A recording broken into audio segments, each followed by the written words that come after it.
సభకి కారకులైన యవనస్తులందరికీ, అధ్యక్షుల వారికి, సేవకులకు, ఈ సభ కొరకు ప్రత్యక్షంగా పరోక్షంగా కష్టపడిన ప్రతి ఒక్కరికి క్రీస్తు నామాన్న శుభ. చిన్న ప్రార్థన చేసుకుందామండి.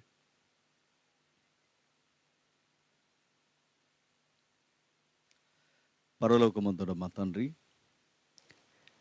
ఈ బహిరంగ సభలో ఈ రాత్రి ఎత్తబడుతున్న వాక్యాన్ని గౌరవించిన వారిని దీవించండి. ఈ వాక్యానికి వినగలిగే చెవి గలగ వారిని తండ్రి మరింత ఆకర్షించండి. మాట్లాడుతున్న మాటలు మావి కాదు, ఇవి సర్వోన్నతుడైన దేవుని మాటలను ఎవరైతే భయము భక్తి కలిగి ఉంటారో వారి కుటుంబాలని, వారి సంపదని, వారి ఆరోగ్యాన్ని మీరు దీవిస్తారు తండ్రి. కేవలం తండ్రి ఇది ఒక సభగాను, ఒక కాలయాపన కార్యక్రమంగా చూసిన వారు వారి ఆత్మలకు వారి ఉత్తరవాదులు తండ్రి. ఎవరైనా ఈ వాక్యానికి, ఈ సభకి ఆటంకంగా ఉంటే వారు కోరి నాశనాన్ని నెత్తి మీదకు తెచ్చుకునేవాళ్ళు. ఆ జాబితాలో ఎవరు ఉండక తండ్రి, ఎవరు ఏమరపాటుగా ఉండక వినబడుతున్నవి సర్వోన్నతుడైన దేవుని మాటలను గౌరవించి భయపడి మీకు ఎవరైతే లోబడతారో వారందరినీ ఆస్తికర్తలుగా మీరు మారుస్తారు. ఆ ధన్యత ఈ ప్రాంగణంలో ఉన్న వారందరికీ అనుగ్రహించండి.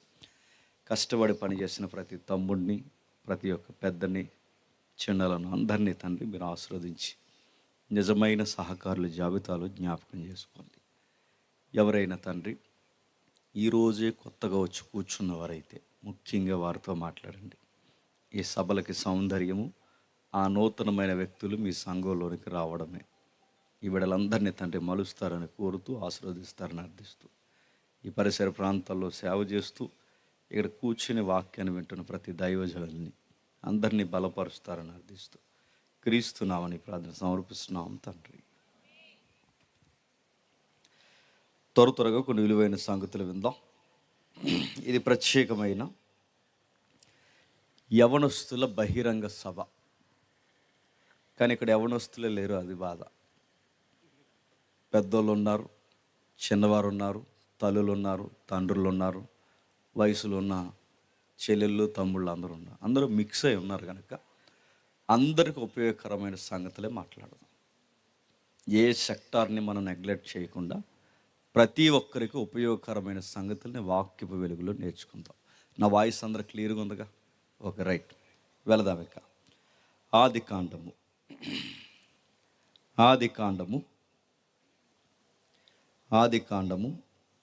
49వ అధ్యాయం. ఆది కాండము 49వ అధ్యాయం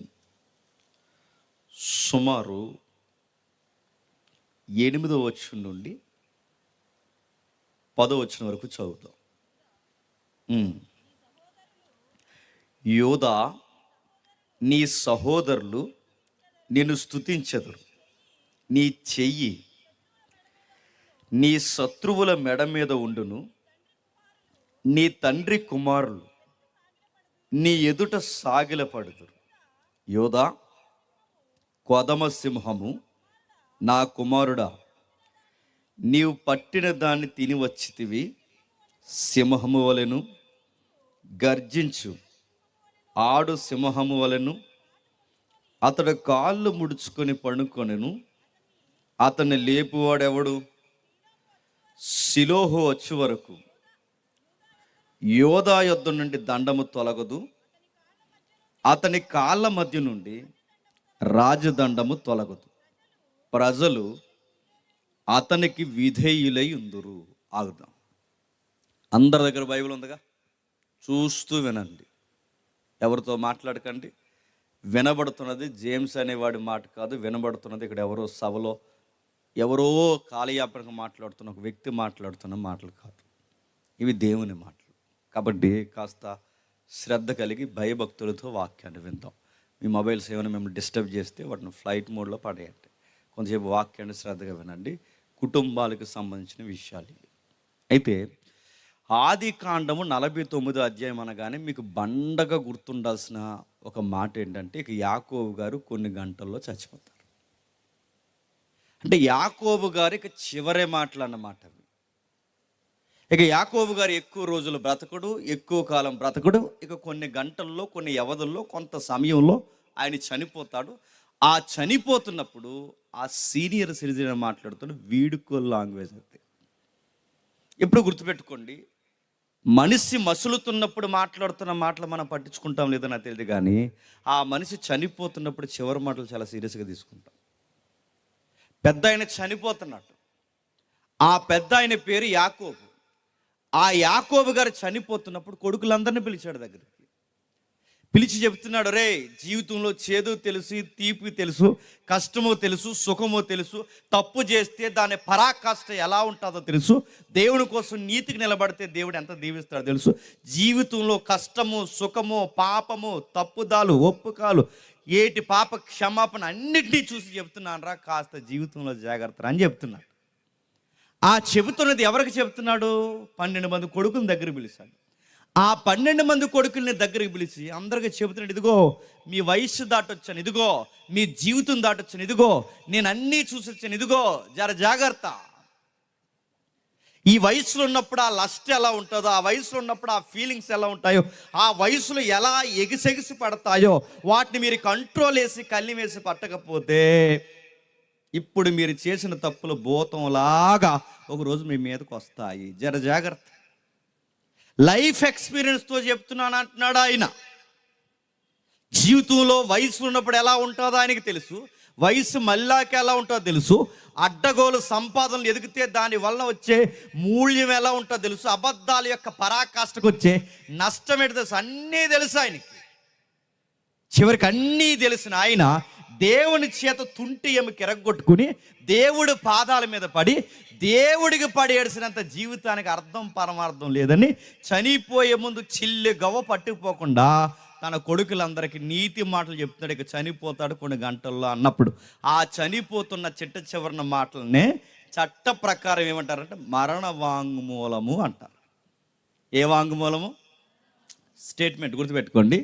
ఇక మనిషి చనిపోతున్నప్పుడు చిట్ట చివరి స్టేట్మెంట్ అంటారు దాన్ని సిఆర్పిసి అంటే క్రిమినల్ ప్రొసీజర్ కోర్టులో ఎవిడెన్స్ యాక్ట్ అని మరొక యాక్ట్ ఉంటుంది. ఆ యాక్ట్ ప్రకారం అది చాలా వాల్యుబుల్ ఎవిడెన్స్ అన్నమాట. గుర్తుపెట్టుకోండి. అంటే మనిషి ఎప్పుడైనా అబద్ధం ఆడతాడు, కానీ ఇక చనిపోతున్నాడని ఆ వార్త మనిషికి అర్థమవుతున్నప్పుడు ఇంక అబద్ధాలు ఆడదు. అందుకే గుర్తుపెట్టుకోండి, ఎవరైనా చనిపోతున్న కొంచెం సౌండ్ తగ్గిస్తాడు, ఎక్కువ వస్తుంది. ఎవరైనా చనిపోతున్నప్పుడు బెదిరిస్తారు. కొంతమంది చూస్తారు, నీ పేరు రాసి చచ్చిపోతాను అంటారు. గుర్తుపెట్టుకో. ఎందుకు నీ పేరు రాస్తా అంటే, నీ పేరు రాసి చచ్చిపోతాను అన్నాడంటే అది చాలా వాల్యూ కదా. ఆ సాక్ష్యాన్ని ఎవడు తీయలేడు ఇంకా. అందుకే లెటర్ రాస్తాము, నీ పేరు రాస్తాము, నీ పేరే చెప్తాను, నీ ఫోటో సెండ్ చేస్తా అన్నారంటే ఇంక నీ కొంప కొల్లేరైపోయినట్టే. గుర్తుపెట్టుకో. అంటే చనిపోతున్నప్పుడు చిట్ట చివరి మాటలు చాలా విలువైనవి అన్నమాట. అందుకే చూడండి, కష్టాల్లో కన్నీళ్ళు ఉన్న వారిని ఎంతగా మనం నొక్కు అడుగుతామో, సగం కాలిపోయిన వారిని, సూసైడ్ చేసుకున్న వారిని, పురుగుల మందు తాగేసిన వాళ్ళు కూడా హాస్పిటల్ మంచం మీద ఒక పోలీస్ ఆయన వచ్చి పేడ పట్టుకుని రికార్డు రాస్తుంటాడు చూసారా, దాన్ని ఎవిడెన్స్ యాక్ట్ అంటారు. గుర్తుపెట్టుకోండి. అలాంటి రెఫరెన్స్ ఇది 49వ అధ్యాయం. అంటే ఇక చనిపోతున్నప్పుడు ప్రపంచానికి యాకోబు గారు ఇచ్చిన మరణ వాంగ్మూలము.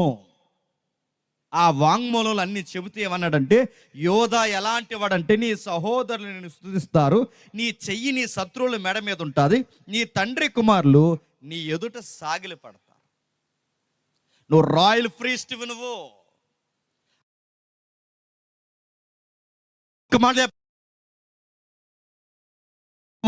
ఆడ సింహానివి నువ్వే, మగ సింహానివి నువ్వే. నిన్ను చూస్తే ఎవరైనా సాష్టాంగ పడాల్సిందే. నీ లైఫ్ స్టైల్ ఎలా ఉంటుందంటే ఈ ప్రపంచానికి దీవెనకరంగా మారిపోతుంది అని ఇంత బాగా చెప్తున్నాడు. ఎవరి కోసం? యోధా కోసం. అంటే తనకున్న కొడుకులలో 12 మంది కొడుకుల్లో ఒక కొడుకు యోధా, ఆ మొట్టమొదటి కొడుకు రూబేను, ఆ రెండవ కొడుకు సిమియోను, ఆ మూడవ కొడుకు లేవి, ఆ 4వ కొడుకు మనకు మరో వ్యక్తి కనబడతాడు. ఆ తర్వాత 4వ కొడుకుగా మనకు కనబడుతున్న వ్యక్తే ఈ యోధా. వీని గూర్చి మనం మాట్లాడుకున్నప్పుడు ఎన్నో విషయాలు మన తెర మీదకి వస్తుంటాయి. అసలు ఏంటి ఈయన యొక్క బ్యాక్గ్రౌండ్ ఏంటి, ఈయన ఈయన పాత జీవిత చరిత్రలో అసలు ఏమై ఉంది, ఎంత దీవెనకరంగా ఎలా మారాడు, ఇదంతా తెలియాలంటే కుటుంబాలుగా యాకోబు గారు చెప్పిన మాటలు కాస్త చెవెగ్గి వినాలి. మీకు వయసు వచ్చిన కొడుకులు కూతురు ఉంటే 4 డెప్పకాయలు వేసాను, ఇంటికి వెళ్ళిన తర్వాత తినిపించండి. ఒకవేళ ఈ ప్రాంగణంలో లేకపోతే ఒరే ఎదవా సన్నాసి నీలాటోడి కోసమే రాత్రి చెప్పాడు రా యవనస్తులు బహిరంగ సభలో అని చెప్పండి. నేను సీరియస్గా చెప్తున్నాను. ఇంకా నేను చెప్తున్నా, ఇక్కడ కూర్చున్న ఎవడైనా యవన బిడ్డ అటు ఇటు చూస్తే తింగర ఎదవా ఆ మాటలు వినరా ఎదవా అని చెప్పండి. ఎందుకంటే కొన్ని కనబడుతున్నాయి నాకు, అందుకే చెప్తున్నాను. మీరు సీరియస్ చెప్పండి. ఎందుకంటే ఇవి జీవితంలో మనకు కనబడుతున్న కొన్ని విషయాలు, ఇవి చరిత్రలో నమోదు చేయబడిన పచ్చి నిజాలు. ఏం రాస్తున్నాడు, ఏమని మాట్లాడుతున్నాడు, ఒక్కసారి ఈయన గ్రాఫ్ ఏంటో మనకు తెలియాలంటే ఒక్కసారి వీళ్ళ పేరెంట్స్ని మనం పరిచయం చేసుకోవాలి. ఈయన యొక్క తల్లిదండ్రులు ఎవరండి? ఈయన తల్లిదండ్రులు యాకోబు గారు. ఇసాకా చంపి పడేయాలి మిమ్మల్ని చెప్తున్నా. నేను అడుగుతున్నాను, ఈయన తల్లిదండ్రులు యోధా గారి తల్లిదండ్రులు ఎవరు? యాకోబు. బాగా వినండి, యాకోబు గారి భార్యలు ఉన్నారు, భార్య కాదు భార్యలు. ఆ మొట్టమొదటి భార్య ఎవరు? లేయమ్మ. ఆ లేయమ్మకు పుట్టినోడే చెప్పండి యోధా. ఏంటి ఇలా యొక్క గ్రాఫ్ ఏంటో, ఎలాంటి కండిషన్లో వాళ్ళ మమ్మీకి పుట్టాడు ఒకసారి చూద్దాం. ఒక్కసారి ఆదికాండం, అదే ఆదికాండం 29వ అధ్యాయం తీయండి. 29వ అధ్యాయం ఒకసారి ముందుకెళ్దాం. 29వ అధ్యాయం 30వ వచనం నుంచి చూద్దాం. వీళ్ళు సుమారు 2 గంటలు 3 గంటలు చెప్పమంటున్నారు. ఆల్రెడీ 11 అయింది. ఇక 2 గంటలు 3 గంటలు అంటే 1 గంట అవుతుంది. నేను అడుగుతున్నాను, వినే దాన్ని బట్టి నేను చెప్తాను, నడిపింపుని బట్టి చెప్తాను. వాళ్ళు చెప్పేమంటే చెప్పేదానా? నీకు చెప్పడానికి ఏమిటి స్టోరీ రాసుకుని చెప్పడానికి అడుగుతున్నాను. నడిపింపు ఉండాలి. నాకు ఎలా నడిపింపు ఉంటే చెప్తాను, మీరు వింటే చెప్తాను. 7 సేవలు అంటే నా ఏవి చూసారంటే ఇప్పుడే ముగించేస్తాను. చూద్దాం ఒకసారి, జాగ్రత్తగా విందాం. 29వ అధ్యాయం 30వ వచనం. యాకోబు రాహేలును కూడెను, మరియు అతను లేయా కంటే రాహేలును బహుగా ప్రేమించి అతనికి 7 ఏండ్లు కొలువు చేసెను. లేయా దేశింపబడుట యెహోవా చూసి ఆమె గర్భము తెరిచెను. రాహేలు గొడ్రాలై ఉండి, అక్కడ రాస్తున్న మాటలు చూడండి. యాకోబు ఎవరిని ప్రేమిస్తున్నాడట? రాహేల్ని.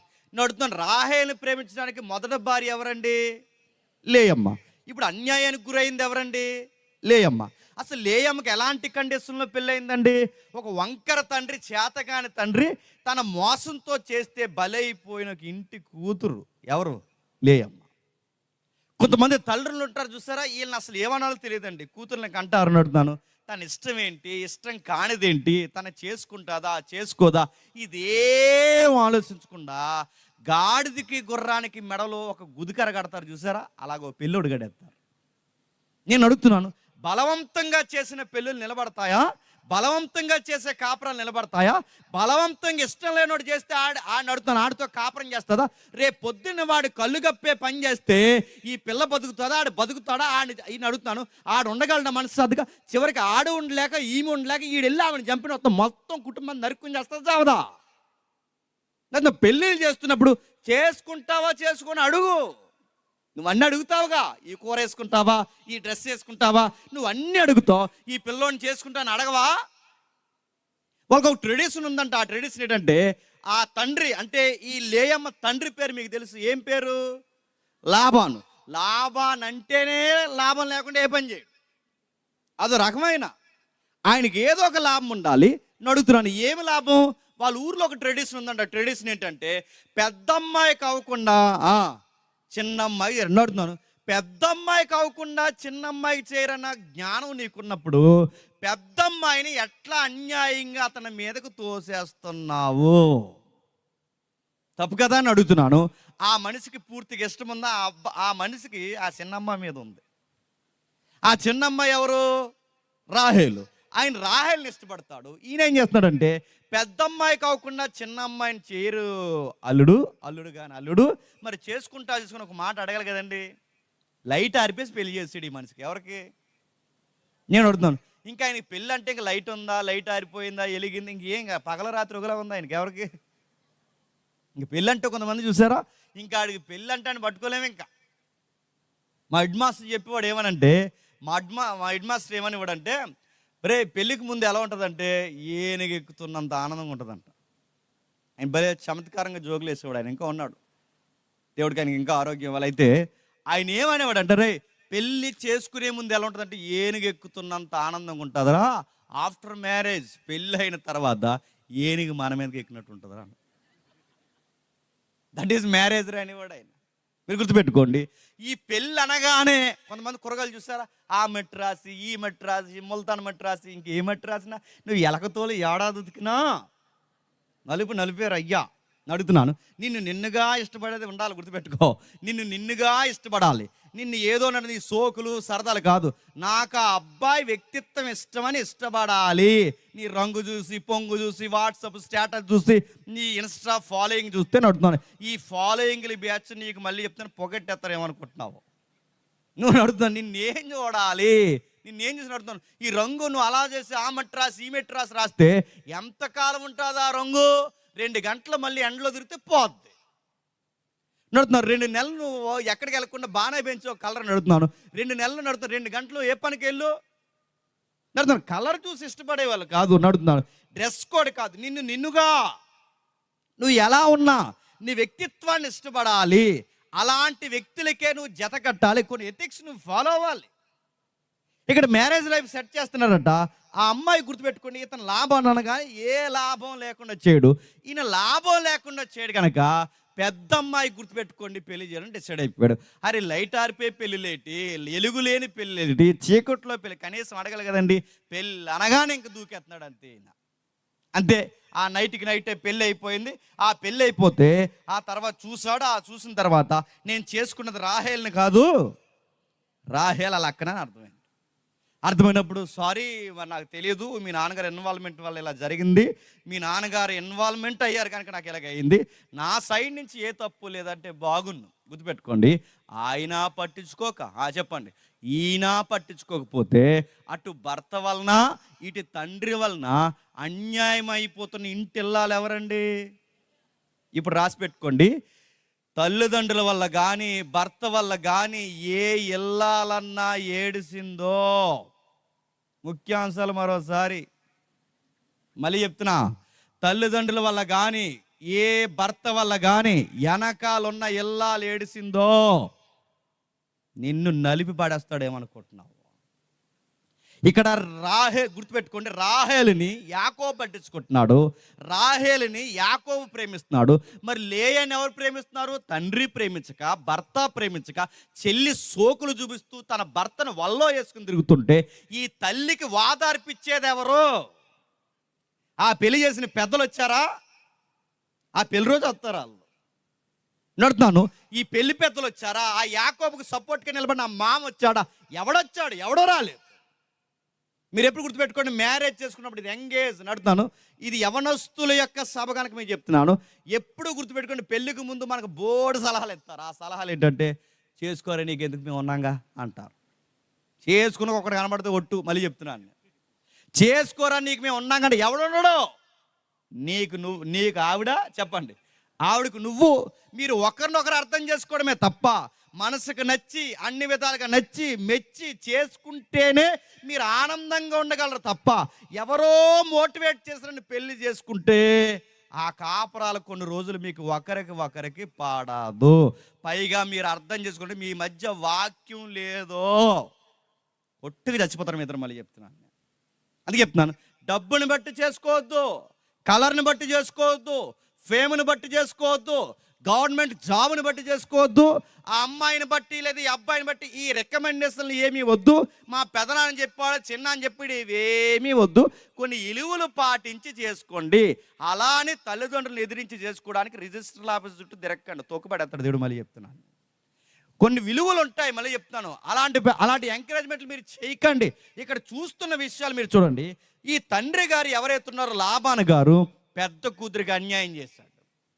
ఎప్పుడైతే అన్యాయం చేశాడో మంచిదని నన్ను అడిగితే రాహేలన్నా పొగరబోద్దేమో కానీ లేయమ్మ మంచి అమ్మాయి. ఎందుకంటే రాహేలుకి లేయమ్మకి డిఫరెన్స్ ఏముంది? జస్ట్ డిఫరెన్స్ ఏంటి చెప్పిన, కొంచెం ఐస్ చిన్నగా ఉంటాయి అంతే, కళ్ళు చిన్నగా. అంటే సేమ్ పర్సనాలిటీ ఇద్దరిదే, చూడ్డానికి ఇద్దరు ఒకలాగే ఉంటారు, కాకపోతే కొంచెం కళ్ళు చిన్నగా ఉంటాయి.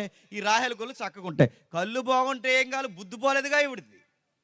నడుతాను, కళ్ళు బాగున్నాయి, బుద్ధి బాగాలేదు ఇవిడికి, మాటలు బాగు, అదో రకమైన గర్వం ఇవిడికి. ఎవరికి? రాహేలమ్మకి. కానీ లేయకున్న గొప్ప విలువలు ఏంటో తెలుసా? లేయమ్మకున్న గొప్ప విలువలు ఏంటంటే తండ్రి తలదించమన్నా తలదించుతుంది, భర్త పట్టించుకోకపోయినా తలదించుతుంది. ఆ అమ్మాయికున్న గొప్ప విలువలు ఏంటంటే అటు నాన్న కుటుంబాన్ని బయటెట్టదు, ఇటు భర్త కుటుంబాన్ని బయటెట్టదు. ఆ అమ్మాయికున్న గొప్ప గుణం ఏంటంటే ప్రతిదీ గుండెల్లో పెట్టుకుని ఆ దేవుడు చెప్పుకుంటుంది. ఇప్పుడు చెప్పండి, ఒక ఇంటి ఇల్లాల కాపురం ఎలా చేయాలంటే నన్ను అడిగితే లేయమ్మలాగా చెయ్యాలి, ఓర్చుకోవాలి. నువ్వేం చేస్తావు? దిశ పోలీస్ స్టేషన్ ఫోన్ చేస్తావు. ఎవరికో మీ ఆయన కోసం అడుగుతున్నాను, అడుగుతున్నాను. మీరు బయట వాళ్ళ సంగతి ఏమన్నా తెలియదు కానీ దేవుని బిడ్డలుగా మీకు సలహా ఇస్తున్నాను, గుర్తుపెట్టుకోండి. ఇది పాటించండి. ఎప్పుడు గుర్తుపెట్టుకోండి, ఏదన్నా గొడవ అయినప్పుడు నువ్వు మాటక మాట ఎదురు చెప్పేవాడు ఇంకా రెచ్చిపోతాడు. నువ్వు ఇంకా మాటక మాట మా అమ్మకి చెప్తాను, నాన్నకి చెప్పాను అన్నావంటే నీ దిక్కును కూడా చెప్పుకుంటాడు. అది పద్ధతి కాదు, గుర్తుపెట్టుకో. నువ్వు ఆడిని బెదిరిస్తాడు, లొంగడు, మగోడు లొంగుతాడా? అలా నేను మగాళ్ళకి సపోర్ట్ చేయట్లేదు, మగ బుద్ధి ఏంటో చెప్తున్నా. ఇంకా నేను చెప్తున్నా, పోలీస్ స్టేషన్ తొక్కిన కాపరాలు కానీ, కోర్టు మెట్లు తొక్కిన కాపరాలు కానీ కలిసి బతకవని చరిత్ర రికార్డ్స్ చెబుతున్నాయి. ఇవి ఎలా ఇడిపోవాలో సెక్షన్ అట్రాక్ట్ చేస్తాయి తప్ప, ఇవి ఎలా ఇడిగిపోవాలో నీకు FIR ఫైనల్ సెక్షన్ చెప్తాయి తప్ప, నీకు ఎలా ఇడిపోవాలో ఇడాకులకి మార్గాలు సరాలు చేస్తాయి తప్ప, ఇవి నిన్ను కలిసి కలపడానికి పనికి రావు. నువ్వు పెద్ద పోలందేవిలాగా నేను 100 ఫోన్ చేస్తాను, కంప్లైంట్ ఇస్తానంటే ఆడంటాడు ఇచ్చికే 4 రోజులు జైలుకి పోతాను అంటాడు. నా మాటలు అర్థమవుతున్నాయా? నీతో ఉండే కూడా జైల్లో చెప్పకూడదు అంటాడు, అంటాడండా. గుర్తుపెట్టుకోండి, అందుకే గుర్తుపెట్టుకోండి. కేసులు నడతారు, కేసులు వరకు మీరు దేవుని బిడ్డలు, మళ్ళీ చెప్తున్నా, ఓర్చుకోండి, దేవునికి చెప్పుకోండి, భరించండి. మీకన్నా అన్యాయంగా బలైపోయిన ఇల్లాలు బైబిల్లో ఉన్నారు. ఆ తల్లుల జీవితాలు వాళ్ళ తండ్రులు చక్కబెట్టలేదు, తల్లులు చక్కబెట్టలేదు. ఆ తల్లుల జీవితాలు దేవుడే చక్కబెట్టాడు. అది విషయం మీకు అర్థమైతే, ఆ చరిత్ర మీకు జ్ఞాపకం వస్తే, ఇలాంటి తల్లులు మీకు మాదిరి అనిపిస్తే, నేను ఇచ్చే ఒక సహోదరుగా, తమ్ముడుగా, అన్నగా మీకు ఇచ్చే సలహా ఏంటంటే ఓర్చుకోండి, లేయమ్మలాగా ఓర్చుకోండి. ఆడు ఎట్టాంటోడైనా ఓర్చుకోండి. తన కళ్ళ ముందు నడుతున్న ఆయన తిరుగుతున్నది, యాకోబు గారు తిరుగుతున్నది కళ్ళ ముందు ఎవరితో? పక్కింటి ఆవిడతోనా, ఎదురింటి ఆవిడతోనా? చెప్పుకుంటే సిగ్గుసేడు, చెప్పండి. ఆయన తిరుగుతున్నది ఎవరితో? పక్కింటి ఆవిడతోనే, ఎదురింటి ఆవిడతోనే, లేదా ఊరు వాడ కానీ ఆ పక్కూరు ఆవిడతోనే, ఎవరితోని? సొంత చెల్లి నడుతున్నాను. ఈవిడ కాపురంలో నిప్పులెట్టింది ఎవరో కాదు, చెల్లే. అయ్యో ఏదో జరిగింది, జరిగిపోయింది, ఏదో మేము ముందు లవ్ చేసుకున్నా కానీ మా అక్కని చేసుకుంటే ఇది కరెక్ట్ కాదని ఈవిడ ఆగిపోవాలి కదండి. ఈవిడ ఆగలేదట. అడుగుతున్నాను, మాది ట్రూ లవ్ అంది ఈవిడ. ఎవరు? గుర్తుపెట్టుకో, మా ప్రేమను ఎవరు ఆపలేరు, మా నాన్న ఆపలేడు, ఎవరు మా అక్క ఆపలేదు అన్నట్టు ఉంది. ఎవరు చెప్పండి? ఇలా తిరుగుతుంది. ఎప్పుడైతే ఇలా తిరుగుతుందో అని అడుగుతున్నాను. ఇలా చట్టా పట్టాలు వేసుకుని చేసుకున్న వాడి చేతులు పట్టుకుని తిరిగితే ఆమెకి ఎలా ఉంటుందండి? అందుకే చూస్తున్నాడు దేవుడు, చూస్తున్నాడు. చూసిన మాటలే ఈ పవిత్ర గ్రంథంలో దేవుడు నమోదు చేశాడు. ఎందుకంటే చరిత్రలు ఎలాంటి కుటుంబాలు, ఇలాంటి భర్తలు, ఇలాంటి తల్లులు, ఇలాంటి కన్నీళ్ళు ఉంటాయని దేవుడికి తెలుసు కనుకే రికార్డుతో సహా నమోదు చేశాడు. ఏమంటున్నాడు చూడండి, యాకోబు రాహేలును కూడెను, మరియు అతడు లేయా కంటే రాహేలును బహుగా ప్రేమించి అతనికి మరి ఏళ్ళు కలుగు చేసెను. లేయా దేశింపబడి యెహోవా చూసి, ఆ మాట మీకు ఎలా ఉందనో తెలియదు కానీ, లేయా దేశింపబడుతుందని లాబాను చూడలేదు, లేయా దేశింపబడుతుందని లేయాల అమ్మ చూడలేదు, లేయా దేశింపబడుతుందని పెళ్లి పెద్దలో చూడలేదు, లేయా దేశింపబడుతుందని సొంత చెల్లి చూడలేదు, లేయా దేశింపబడుతుందని దేశంలో ఎవడో చూడలేదు. లేయా దేశింపబడటం ఎవరు చూశారు? సైన్యములకు అధిపతియగు యెహోవా చూశాడు. మళ్ళీ చెప్తున్నాను, ఇంట్లో ఇల్లాలు మరిదల వల్ల కానీ, ఆడబడుసుల వల్ల కానీ, అత్తల వల్ల కానీ, భర్త వల్ల కానీ, ఏ తల్లి అయినా మంచి తల్లి, మళ్ళీ చెప్తున్నాను, మంచి తల్లులు, దేవుడికి పడేర్చే తల్లులు దూషింపబడితే దేవుడు చూస్తాడు. మళ్ళీ చెప్తున్నా, మంచి తల్లి ఎందుకంటున్నానంటే దాంట్లో మరి డిస్క్లైమర్ ఉంది. ఎందుకంటే ఏలే అత్తల్ని ఏడిపించేస్తారు, ఏలే భర్తను లేనిపోయిన మాట్లాడుతున్నారు. దానికి మంచి తల్లు, భక్తి పడి ఏడ్చే తల్లు ఎవరైతే ఉన్నారో వాళ్ళని దేవుడు పట్టించుకుంటాడు. అందుకే ఆమెను దేవుడు ఏస్తున్న మొట్టికాయలు ఏంటో తెలుసా? లేయాని దేశం పట్ల యెహోవా చూసి ఆమె గర్భము తెలిసి రాహేల్ని గొడ్రాలు చేశాడు. ఇప్పుడు చెప్పండి, దేవుడు తనను ప్రేమిస్తున్నాడు. ఆ దినాల్లో దేవుడు ప్రేమ ఎలా చూపిస్తున్నాడంటే తనకి బిడ్డలు ఇచ్చాడు. ఎప్పుడైతే బిడ్డలు ఇచ్చాడో మొదటి కొడుకు పుట్టాడు. ఆ మొదటి కొడుకు పేరు చెప్పండి, ఇదో వంకరోడు ఈ మనిషి ఎవరు చెప్పండి? రూబేన్. ఆ రూబేన్ ఎప్పుడైతే కన్నాడో ఆ రూబేన్కి పేరెట్టిందట, రూబేన్ అని పేరు పెట్టింది. ఎందుకు పెట్టిందట? ఆ 32 వచ్చంలో లేయా గర్భవతి కానీ యెహోవా నా శ్రమను చూసి ఉన్నాడు కనుక నా పెనిమిటి నన్ను ప్రేమించిన కదా అనుకుని అతనికి రూబేను ఏమని పేరెట్టింది? అయ్యో ఇన్ని రోజులు నా భర్త నన్ను ప్రేమించలేదు, నా భర్త నన్ను ప్రేమించకపోయినా దేవుడు నన్ను ప్రేమించి నాకు బిడ్డనిచ్చాడు. ఇప్పుడు నా బిడ్డను చూసి పరుగునొచ్చి బంగారం లాంటి మగబిడ్డన కన్నావు, నిన్ను కాకపోతే నేను ఇంకెవరిని ప్రేమిస్తానని బిడ్డను చూసి నన్ను చూస్తాడనుకుని నా భర్త నా వైపు చూస్తాడని అర్థం వచ్చే పేరే రూబేన్. రూబేన్ అంటే చెప్పిన నా వైపు చూస్తాడు, చూసుట అంటే తన భర్త తన బిడ్డను బట్టి నా భర్త నా వైపు చూస్తాడని పేరెట్టుకుంది. ఈ పేరెట్టిన చూస్తాడంటే రూబేన్ పేరేంటి? చూస్తాడు. ఎవరు చూస్తాడు? మా ఆయన చూస్తాడు. మళ్ళీ అర్థమవుతున్నా? మా ఆయన నా వైపు చూస్తాడు, నా వైపు చూస్తాడని రూబేన్ అనే పేరు పెట్టినా ఈయన లేవా వైపు చూడలేదు, చెప్పండి రూబేన్ వైపు చూడలేదు. మరి ఎవరైపు చూశాడు? ఆవిడే పేరు చూస్తాడు. ఎవరు ఆవిడ?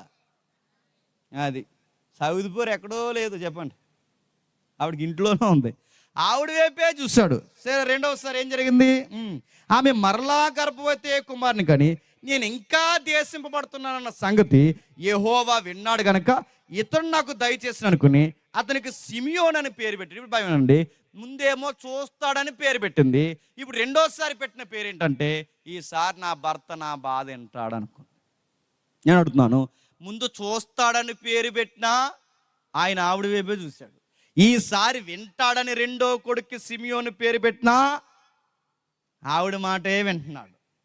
ఈసారి మూడోని కన్నదా? చెప్పండి. ఆమె మరలా గర్భవతి కుమారుని కానీ తుదకి ఈసారి పెనిమిటి నాతో హత్తుకొని ఉండునని అతనికి 3 కుమారుని కంటిని కనుక అందుచేత అతనికి లేవి అని పేరు. అంటే మొదటోడు పుట్టినప్పుడు చూస్తాడనుకున్నా చూడలేదు, రెండోవాడు పుట్టినప్పుడు కనీసం నా వైపు చూడటం కాదు వింటాడనుకున్నాను, కనీసం వినలేదు. ఇప్పుడు మూడోవాడు పుట్టాడు. ఇప్పుడు ఏం చేస్తాడంటే ఈ మూడోవాడిని బట్టి నన్ను వచ్చి పరుగు పని 3 మగపిల్లలను బంతుల్లాటోళ్ళని అన్నావు, నువ్వు కాకపోతే ఇంకెవరు గొప్ప వెళ్ళాలని ఇలా హక్ చేసుకుంటాడు అనుకుని పెట్టింది పేరు. కానీ మళ్ళీ ఎవరిని హక్ చేసుకున్నాడు చెప్పండి? చూస్తాడంటే ఆవిడ వైపు చూస్తున్నాడు, వింటాడంటే ఆవిడ మాట వింటున్నాడు, హత్తుకుంటాడంటే ఆవిడని హత్తుకుంటున్నాడు. ఇంకా ఆవిడకి సీన్ అర్థమైంది. ఎవరికి? లేయమ్మకి. అప్పుడు పుట్టిన పోటుగాడే చెప్పండి, యోధా. నా మాట్లాడుతున్నాయా? చూస్తాడనుకుంది చూడలేదు, వింటాడనుకుంది వినలేదు. ఇక్కడ బాగా వినండి, హత్తుకుంటాడనుకుంది హత్తుకోలేదు. ఇక తనకు అర్థమైపోయింది ఏంటంటే నా భర్త చూడడు, నా భర్త వినడు, నా భర్త నన్ను హత్తుకోడు, నన్ను ఎవరు హత్తుకున్నా ఎత్తుకున్నా నన్ను ప్రేమించే ఒకే ఒక శక్తి దేవుడు అనుకుని ఇంక భర్త భర్త భర్త భర్త అని నా భర్త వెనకాల తిరిగే కన్నా నా దేవుని స్తుతిస్తే అంతకన్నా మిన్నైన కార్యక్రమం ఏమీ లేదని ఈసారి తాను పెట్టుకున్న పేరేంటి చెప్పనా? యోధా. యోధ అంటే చెప్పిన నా భర్తను స్తుతించను, నన్ను నేను స్తుతించుకోను, నన్ను కనపరుస్తున్న నా దేవుడిని నేను స్తుతించాలి గనక నా 4వ కొడుకు పేరు యోధా. యోధా అంటే దేవుడికి ప్రైజింగ్, దేవుణ్ణి స్తుతించటంటే ప్రైజ్ గాడ్ అని పేరెట్టుకుంది, దేవుని స్తుతించే పేరెట్టింది. గమ్మత్తని చెప్పిన ఎంత మంచి పేరు, దేవుని స్తుతి అని పేరు పెడితే ఈ అబ్బాయి రాను ఎలా తయారంటే భయంకరమైన పాపంలోకి జారిపోయాడు. నా మాట్లాడుతూపోతున్నాయి అంటే ఈయన లైఫ్ యంగ్ ఏజ్ దగ్గర నుంచి ఆయన మిడిల్ ఏజ్ వరకు, మిడిల్ ఏజ్ దగ్గర నుంచి ఎండ్ ఆఫ్ లైఫ్ వరకు ఈ 3 పేజీలు మీరు ఆయన జీవితంలో చూడండి. స్టెప్ బై స్టెప్ మీరు గమనిస్తే అచ్చు మన ఇలాకాలో జరుగుతున్న గొడవల్లాగే ఉంటాడు యువత. ప్రేమించి పెట్టుకుంది, ఎంత మంచి పేరు పెట్టుకుంది, దేవుని స్తుతి అని పేరు పెట్టుకుంటే అన్ని సోది విషయాలు నీ జీవితంలోకి వస్తాయి. సరిగ్గా ఆ టైంలోనే తర్వాత రాహేలమ్మందగా, తర్వాత ఈవిడికి 4 పిల్లలు 5 పిల్లలు, చివరికి లేయాదాసుకు కూడా పిల్లలు పుట్టేస్తుంటే అప్పుడు బుద్ధి వచ్చింది. ఎవరికి చెప్పండి? రాహేలమ్మకి. అప్పుడు అంది, అయ్యో నా అక్క బిడ్డలకు అంటుంది, నా అక్క దాసీలు కూడా బిడ్డలకు అంటుంది, ఎంతమంది బిడ్డలకు అంటుంది, నేను బిడ్డలకు అంటలేదంటే ప్రాబ్లం నా భర్తలో లేదు, ప్రాబ్లం గుర్తుపెట్టుకోండి దేవుళ్ళో లేదు, ప్రాబ్లం నాలో ఉంది. అది హెల్త్ ప్రాబ్లం కూడా కాదు, కానీ నేను మార్చుకోవాలని అప్పుడు ప్రేయర్ఫుల్ లైఫ్ నేర్చుకుంది. ఎవరు? రాహేలమ్మ. అప్పుడు దేవుడికి ప్రార్థన చేస్తే దేవుడు కరుణ చూపి అప్పుడు దేవుడిని బిడ్డలు ఇచ్చాడు. ఆ ప్రార్థనకు పుట్టిన బిడ్డే యోసేపు. ఎవరు చెప్పండి? ఆ పుట్టిన యోసేపు ఎవరైతున్నాడో ఆ అబ్బాయి పెరిగే కొద్దీ ఈ 11 మంది అన్నయ్యలకి పసరగొళ్ళు వచ్చేసిన. గుర్తెట్టుకో, నా మాట మీకు అర్థమవుతుంది లేదు అంటే ఈ అబ్బాయి ఎలాంటివాడంటే ఈ యోసేపు పుట్టిన తర్వాత ఏమవుతుందంటే ఈ అబ్బాయి కుదురుగా ఉండి ఎదిగిన తర్వాత అన్ని కలలు కంటాడండి. కలలు కంటాడు కాదు, దేవుడే కలలు ఇస్తాడు. ఈ కళలు ఎప్పుడైతే ఇచ్చాడు, ఈయన కళలు ఇస్తుంటే ఆ కళను చూసి ఎవరికైతే చెప్పకూడదు, కొంతమంది కులుమాహం కూడా ఉంటారు తెలుసా? బట్టలు వేసుకుంటే ఏడుస్తారు, బాగా దూకుంటే ఏడుస్తారు, ఇంకా చెప్పండి, మీకు ఉద్యోగం వస్తే ఏడుస్తారు, బండి కొనుక్కుంటే ఏడుస్తారు, ఏదన్నా మీరు డెవలప్ అయితే ఏడుస్తారు, మీరు సెకండ్ ఫ్లోర్ వేసుకుంటే ఏడుస్తారు. మీకు విషయం చెప్పిన, మీరు సబెట్నా ఏడుస్తారు. ఇయో మొఖాలు ఇవి, నేను సీరియస్ చెప్తున్నాను. అదో రకమైన బ్యాచ్ ఉంటారు అంటే వీళ్ళ ఎవరు పచ్చగున్నా వీళ్ళ చూడలేరు, వీళ్ళ హవానే నడాలి. అక్కడ ఆయన అలాంటి 11 మంది తయారయ్యారు యోసేపు చుట్టూ.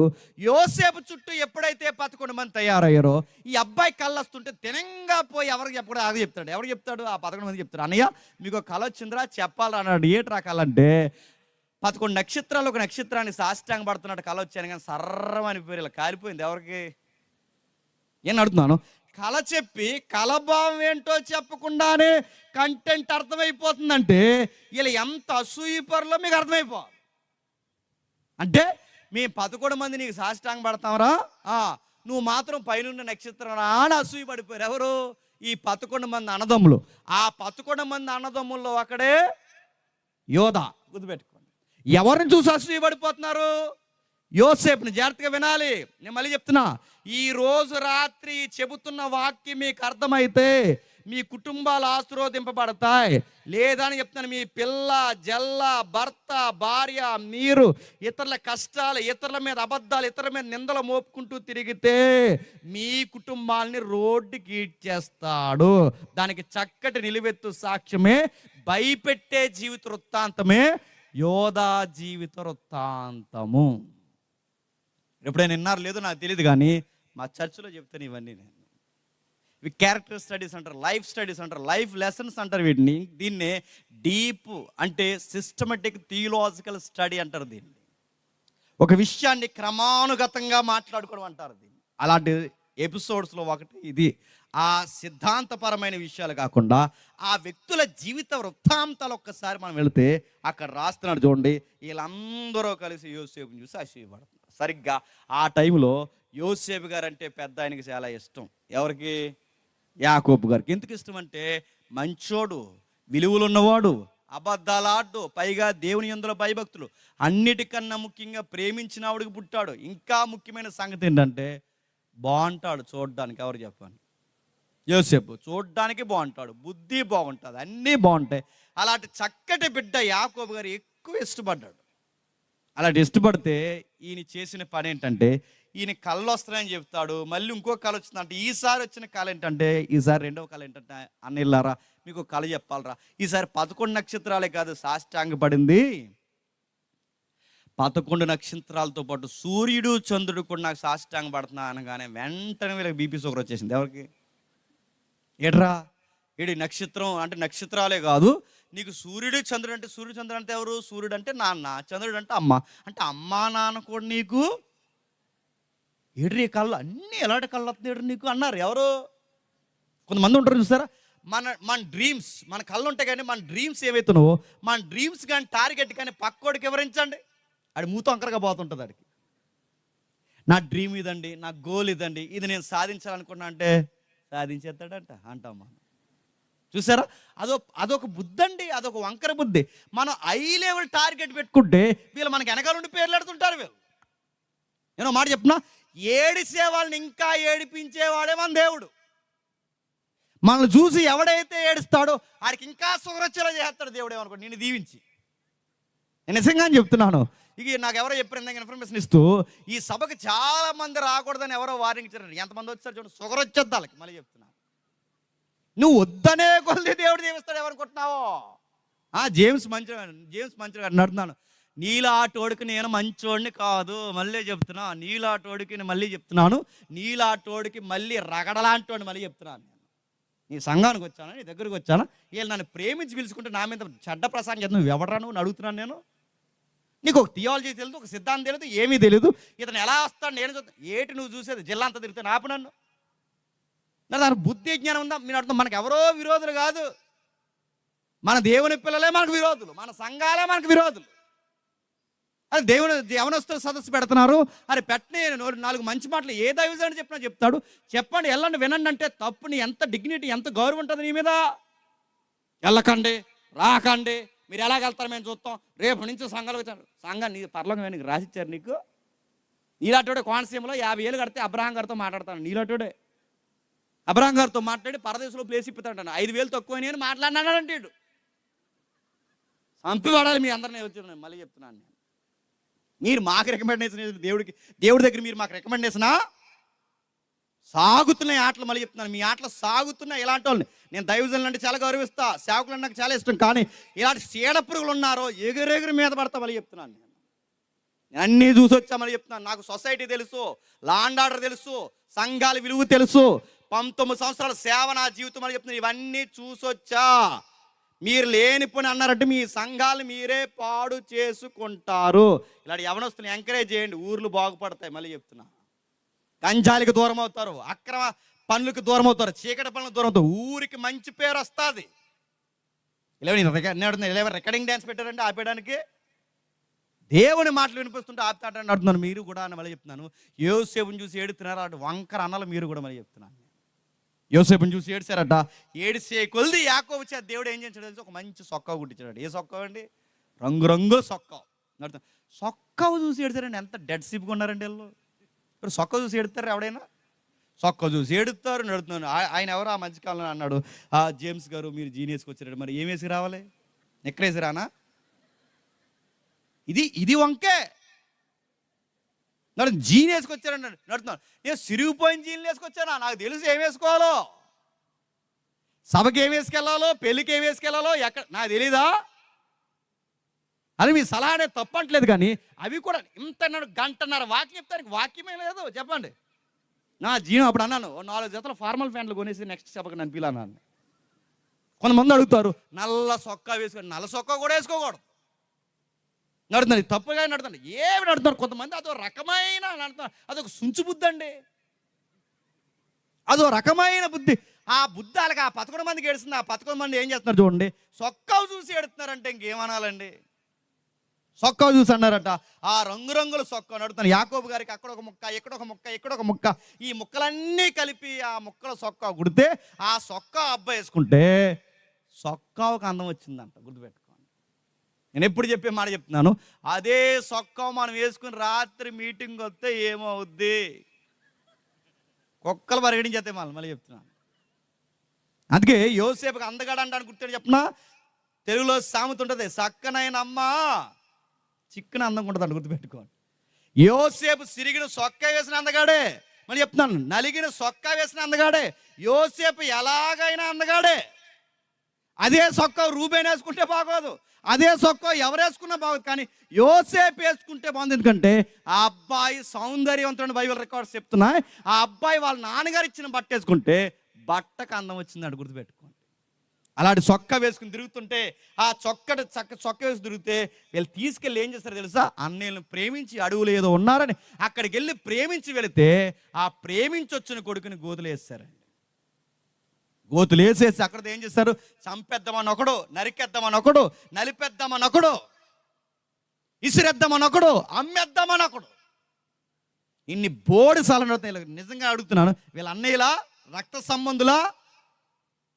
నేను మళ్ళీ ఒక మాట చెప్పిన, మనల్ని బయటోడన్నా గట్టిగా దెబ్బ కొడతాడు లేదో నాకు తెలియదు, కానీ మనోడు అనుకున్నాడు గట్టి కొడతాడు. మళ్ళీ చెప్తున్నా, బయటోళ్ళ కన్నా మనోళ్ళు అనుకున్న వాళ్ళే డేంజరు.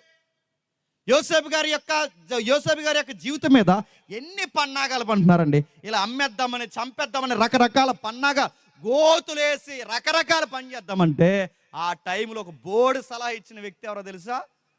యోధ. ఏమన్నాడంటే, అలాగేలా కాదు, చంపేస్తే మనకు రూపాయి కలిసి వస్తుందా, చంపేస్తే మనకేమైనా కలిసి వస్తుందా, అందుకే ఏం చేద్దామంటే అమ్మేద్దాం అన్నాడు. ఎవరికి అమ్మేద్దాం? దారంటే ఎవడొస్తాడుగా అమ్మేద్దాం అన్నాడు. అంతే అన్నయ్యండి, దారంటే ఎవడొస్తాడుగా అమ్మేద్దాం అడుగుతున్నాను. ఒక మేక నమ్మినట్టు, ఒక గొర్రె నమ్మినట్టు, ఒక కోడి నమ్మినట్టు, ఒక వస్తువు నమ్మినట్టు, ఒక ధాన్యం అమ్మినట్టు రక్తం పంచుకుని పుట్టిన, గర్భాలు పంచుకుని పుట్టిన తమ్ముడిని నమ్మేస్తానంటున్నారంటే ఎంత కసాయిగా ఉన్నారండి అన్నలో. అమ్మేస్తారు. డాడీ అడిగితే ఏం చెప్పాలరా అంటే ఏం చెప్పారు తెలుసా? ఆ సొక్క మీద పోయింది ఇలా కొన్నంత, ఆ సొక్క సింపేసి ఆ ముక్క అట్టుకెళ్ళి, డాడీ మీరు ఇచ్చిన సొక్క ఇదిగో తమ్ముణ్ణి మృగం అట్టుకుపోయిందని అదే చొక్కా మొక్క చూపించారు. ఒక విషయం చెప్పనా, అయిపోయింది అనుకున్నారు, కడిగేసుకున్నాం అనుకున్నారు, దులిపేసుకున్నాం అనుకున్నారు, ఎవడో చూడలేదు అనుకున్నారు. కానీ యాకోబు చూడలేదు, రాహేలమ్మ చూడకపోవచ్చు, ఎవరో చూడకపోవచ్చు, ఎవరో అబ్బాయికి ఏం జరిగిందో, ఆ చచ్చిపోయిన తల్లి, బతుకున్న తల్లి ఎవరో చూడకపోవచ్చు. కానీ ఎవరేం చేస్తున్నాడో పైన ఉన్నవాడు అన్నీ చూస్తాడు. చూశాడు. ఆ చూసిన వాడి ప్రతి లెక్క తీర్చడానికి దేవుడు ఆ ఎవరైతే ఉన్నారో ఆ రూబేను సంగతి తర్వాత మాట్లాడుకుంటూ వస్తే యోధాని నలపడం స్టార్ట్ చేశాడు దేవుడు. ఏం స్టార్ట్ చేశాడు, ఏం చేస్తాడు ఒక్కసారి ఏం చేస్తాడు? 38 అధ్యాయం తీయండి త్వరగా. 38 అధ్యాయం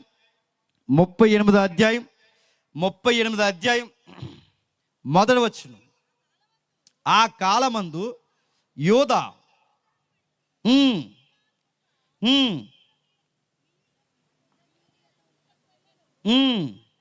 ఏంటట?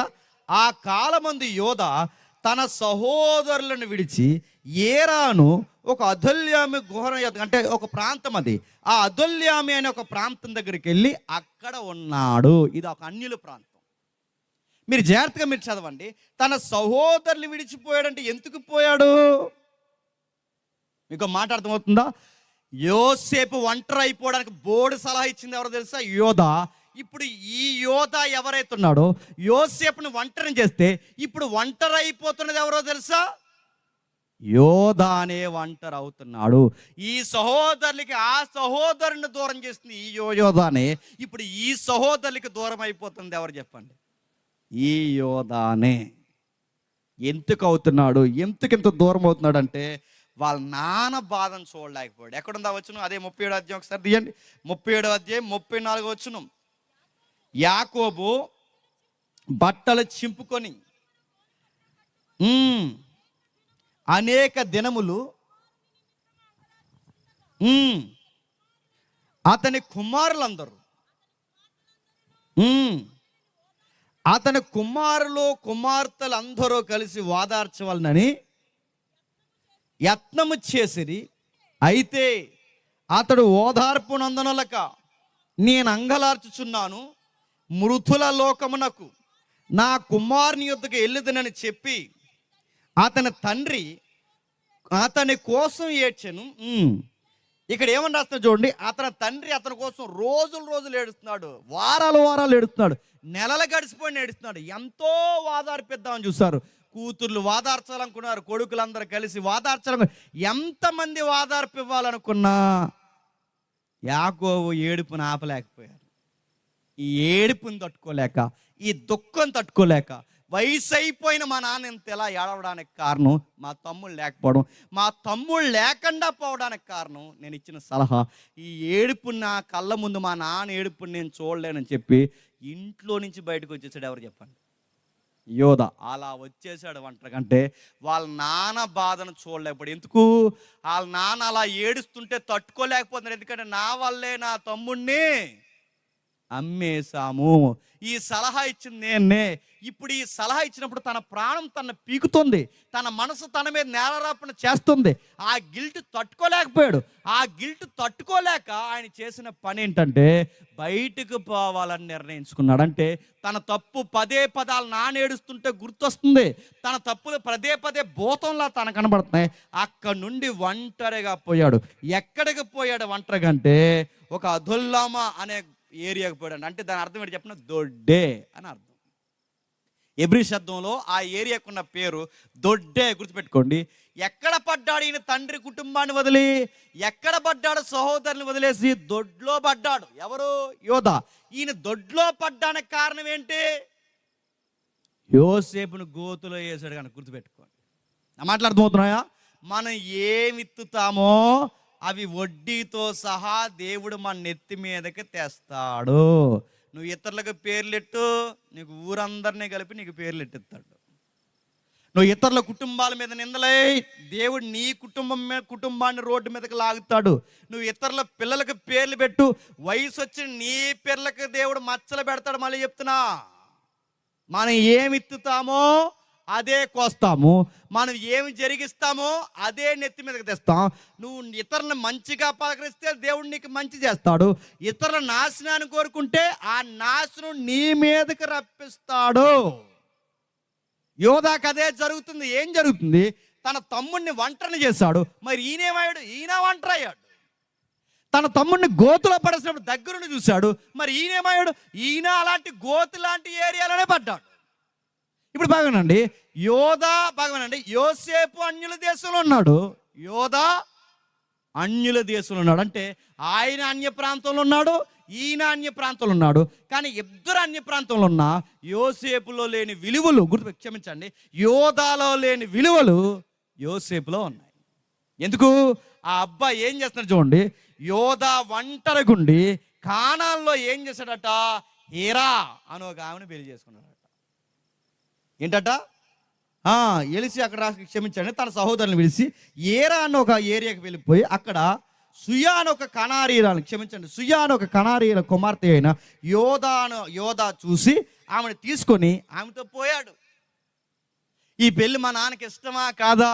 మా నాన్న ఒప్పుకుంటాడు ఒప్పుకోడా? మా అమ్మ ఏమంటది? ఈ అబ్బాయికి ఆ లెక్కలేమీ లేవు, తీసుకొని పోతే ఏమి సాధించాడు?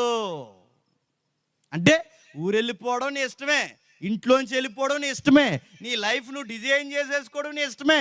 తల్లిదండ్రులకు ఇష్టం అడుగుతాను. పిల్లల ఇష్టాన్ని తల్లిదండ్రులు ఎంత గౌరవించాలో తల్లిదండ్రుల ఇష్టాన్ని కూడా పిల్లలు అంతే గౌరవించాలి. నీకు నచ్చకపోతే వాళ్ళకి అర్థమయ్యేలా చెప్పాలి, వాళ్ళకి నచ్చకపోతే నువ్వు అర్థమయ్యేలా చెప్పాలి. ఎవరి నిర్ణయాలు వాళ్ళు తీసుకుంటే తగునా? ఆ కాపురాలు నడుస్తాయా? ఆ కుటుంబాలు బాగుంటాయా? నవ్వులు పాలైపోతారు. మీ ఊరికి ఏమనుకుంటున్నారో, మీ ఏరియాకి మీరే చెడ్డ ఉదాహరణగా మిగిలిపోతారు. యోధా ఏం చేస్తున్నాడు చూడండి. వెళ్ళాడట, ఆ ఒంటరిగా ఉన్నాడు. ఒంటరిగా ఉన్నవాడు ఏం చేస్తాడు? తొంటరి పనులు చేస్తాడు. చేయడా? ఒంటరిగా ఫోన్ అట్టుకుని తిరుగుతున్నాడు. ఫోన్లా కింద పగలగొట్టని మళ్ళీ చెప్తున్నాను నేను. నీ కొడుకులే ఎవరైనా ఉంటే ఆడికి ఒంటరిగా అంత ఖాళీగా పనిటాడికి అక్కడ బాత్రూంలో పట్టిపోతున్నారండి. ఫోన్ బాత్రూంలోకి ఎందుకురా ఫోన్ నీకు నడుతున్నాడు? బాత్రూంలోకి ఎందుకు? విడిగా చేస్తున్నా ఎవరికైనా? బాత్రూంలో పనేటి నీకు? బాత్రూంలో పట్టుకుకెళ్ళపోతే కార్యక్రమాలు జరగవేడికి ఏటా కారు ఇయ్యి, ఇంకేటా నడక్కండి. అన్నమాట అర్థమవుతున్నా. అంటే ఒకప్పుడు పెద్దోళ్ళు చుట్టగాలితే అయ్యేది ఏటా నడక్కండి, టీ తాగితే అయ్యేది ఏటా నడక్కండి. ఇప్పుడున్న జనరేషన్కి ఎవరైతే ఉన్నారో ఇప్పుడున్న జనరేషన్కి వీడికి బాత్రూంలోకి ఫోన్ ఎట్టుకెళ్తే కానీ అవదు, ఏటా నడక్కండి. ఇప్పుడు రాత్రి అప్లోడ్ చేసాడు ఫోటో ఫేస్బుక్లో, ఇన్స్టాలో, దానికి లైక్లు ఎన్ని వచ్చినాయి, డిస్లైక్లు ఎన్ని వచ్చినాయి, కామెంట్లు ఎన్ని, ఇప్పుడు తెలిస్తే కానీ వీడి కాలకృత్యాలు అవ్వ. లోపల రాత్రి మెచ్యూర్ ఫంక్షన్ ఫోటో తీసుకున్నాడు రాత్రి. చూసారు ఒకప్పుడు ఆడపిల్లకి మెచ్యూర్ ఫంక్షన్ ఫోటోలు తీసుకోరు. ఆ కింద కూర్చోబెట్టి, ఆకుల మీద కూర్చోబెట్టి, ఆ సాపల మీద కూర్చోబెట్టి, వాళ్ళకి అందం ఆ ఏజ్కి అలా కూర్చోబెట్టి. ఇప్పుడు కుర్రోలాగా తీసుకుంటున్నారండి.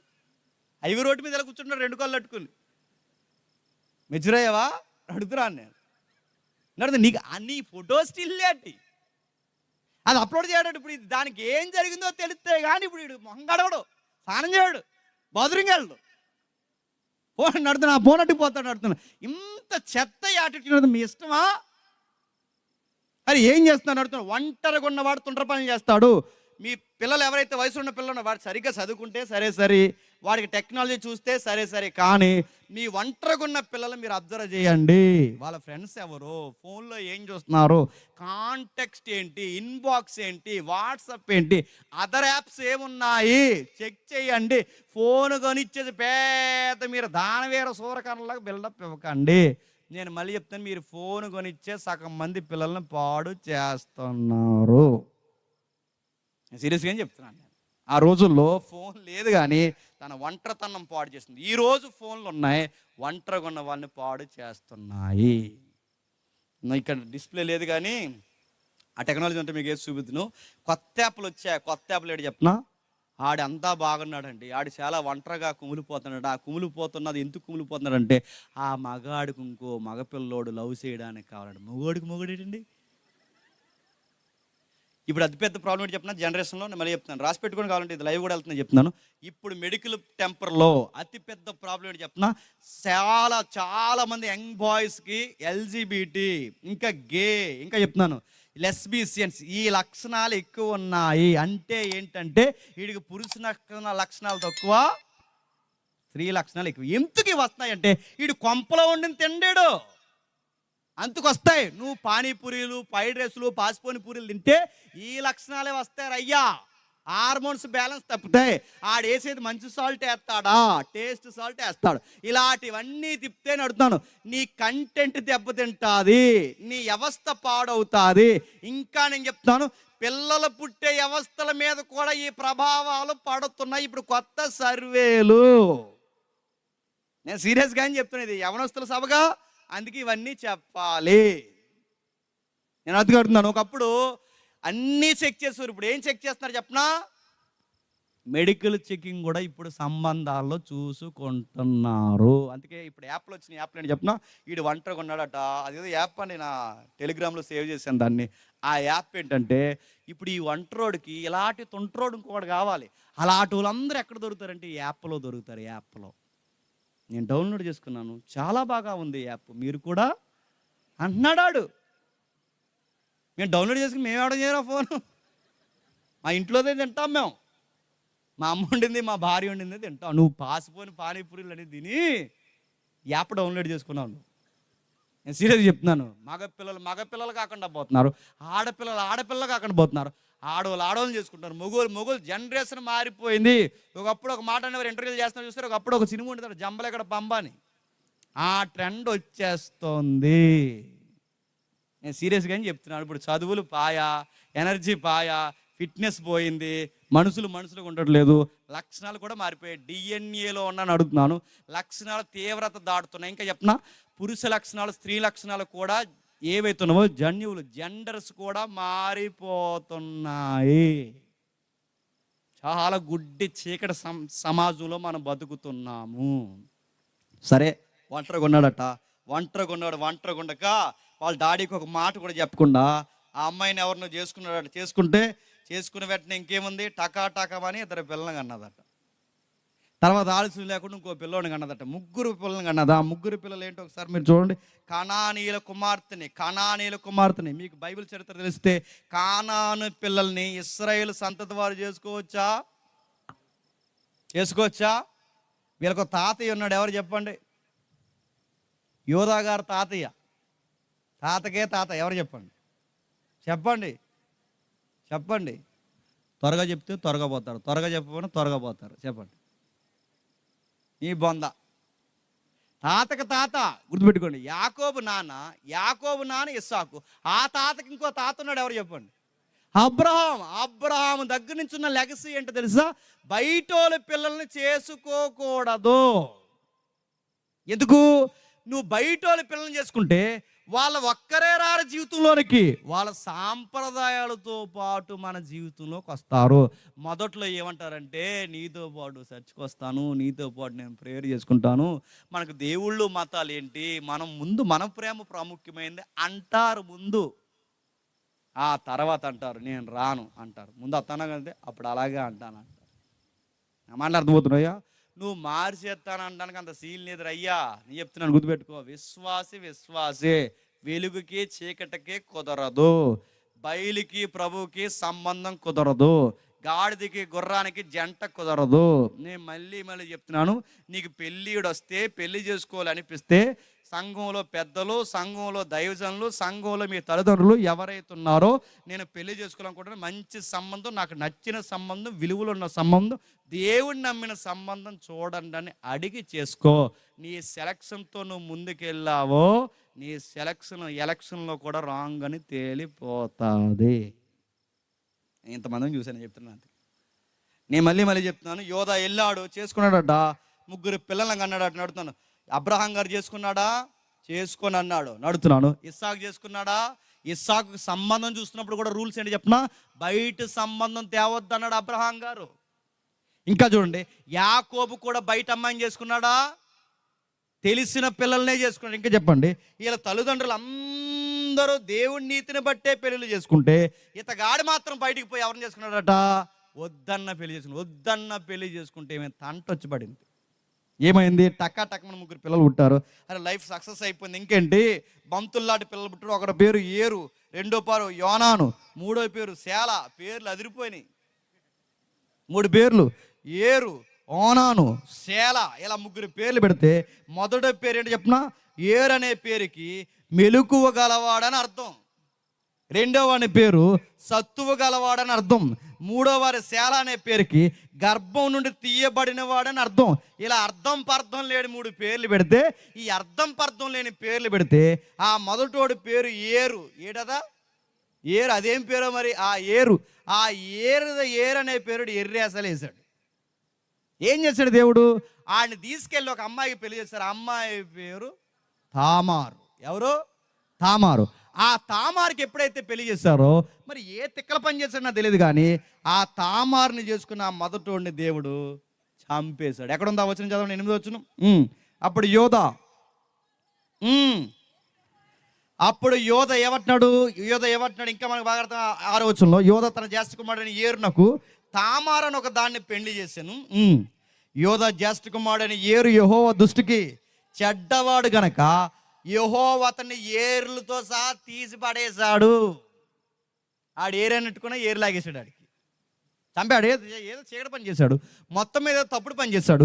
వాడి వయసులో ఉండి యంగేజ్లోనే పెళ్లి చేసుకుంటే ఆడు యంగేజ్ దాటకుండానే ఆ వయసులో ఉన్న భార్య ఉండగానే చంపి పాడేశాడు దేవుడు.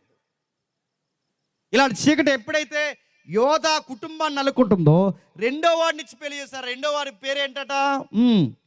యోనాను. ఆ యోనాను ఎప్పుడైతే పెళ్లి చేశారో అతని భార్య వద్దకు వెళ్ళి మరిది ధర్మం జరిగించి నీ అన్నకు సంతానం కలగజేయమని చెప్పింది. మరిది ధర్మం అంటే ఆ రోజుల్లో వాళ్ళ సంస్కృతి, మనకు కాదు.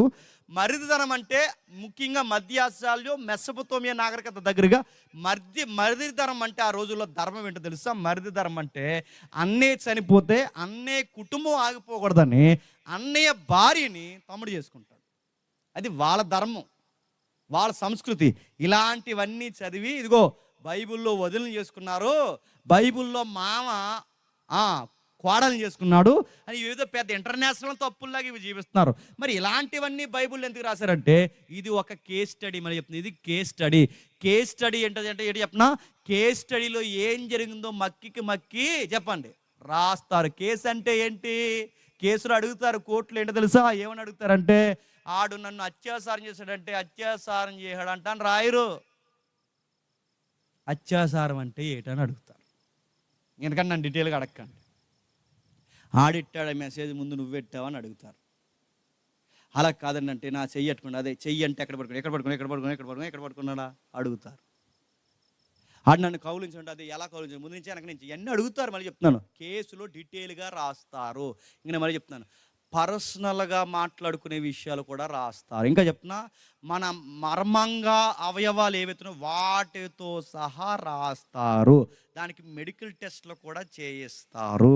దీన్ని కేసు అంటారు. కేసుగానే చూడాలి. ఆ కేసు నువ్వు చదివి ఏంటి ఇలాంటి బూతులు రాసరి CD ఫైల్లో అనకూడదు నువ్వు. అది CD ఫైల్, అది కేసు. అది కేసులు ఇదేంటి ఇలాంటి అబ్యూజ్ లాంగ్వేజ్ వర్డ్స్ మీరు ఉపయోగించారంటే అది అబ్యూజ్ కాదురయ్యా, అది కేసు డైరీ. ఇది కూడా ఒక కేసు. ఇది యోధా గారి కేసు. ఇది యోధా గారి కుటుంబం కేసు. ఆ కేసుని వాదిస్తున్న ఆ కేసుని వాదోపవాదాలు చేస్తున్న గ్రంథకర్త. ఆ కేసు ఎవరి దగ్గర తీసుకెళ్ళి తెలుసు? ఒక న్యాయాధిపతి ఉన్నాడు. ఆ న్యాయాధిపతి పేరు సైన్యానికి అధిపతి యెహోవా యెహోవా. ఆయన ముందు ఈ కేసు ఉంది.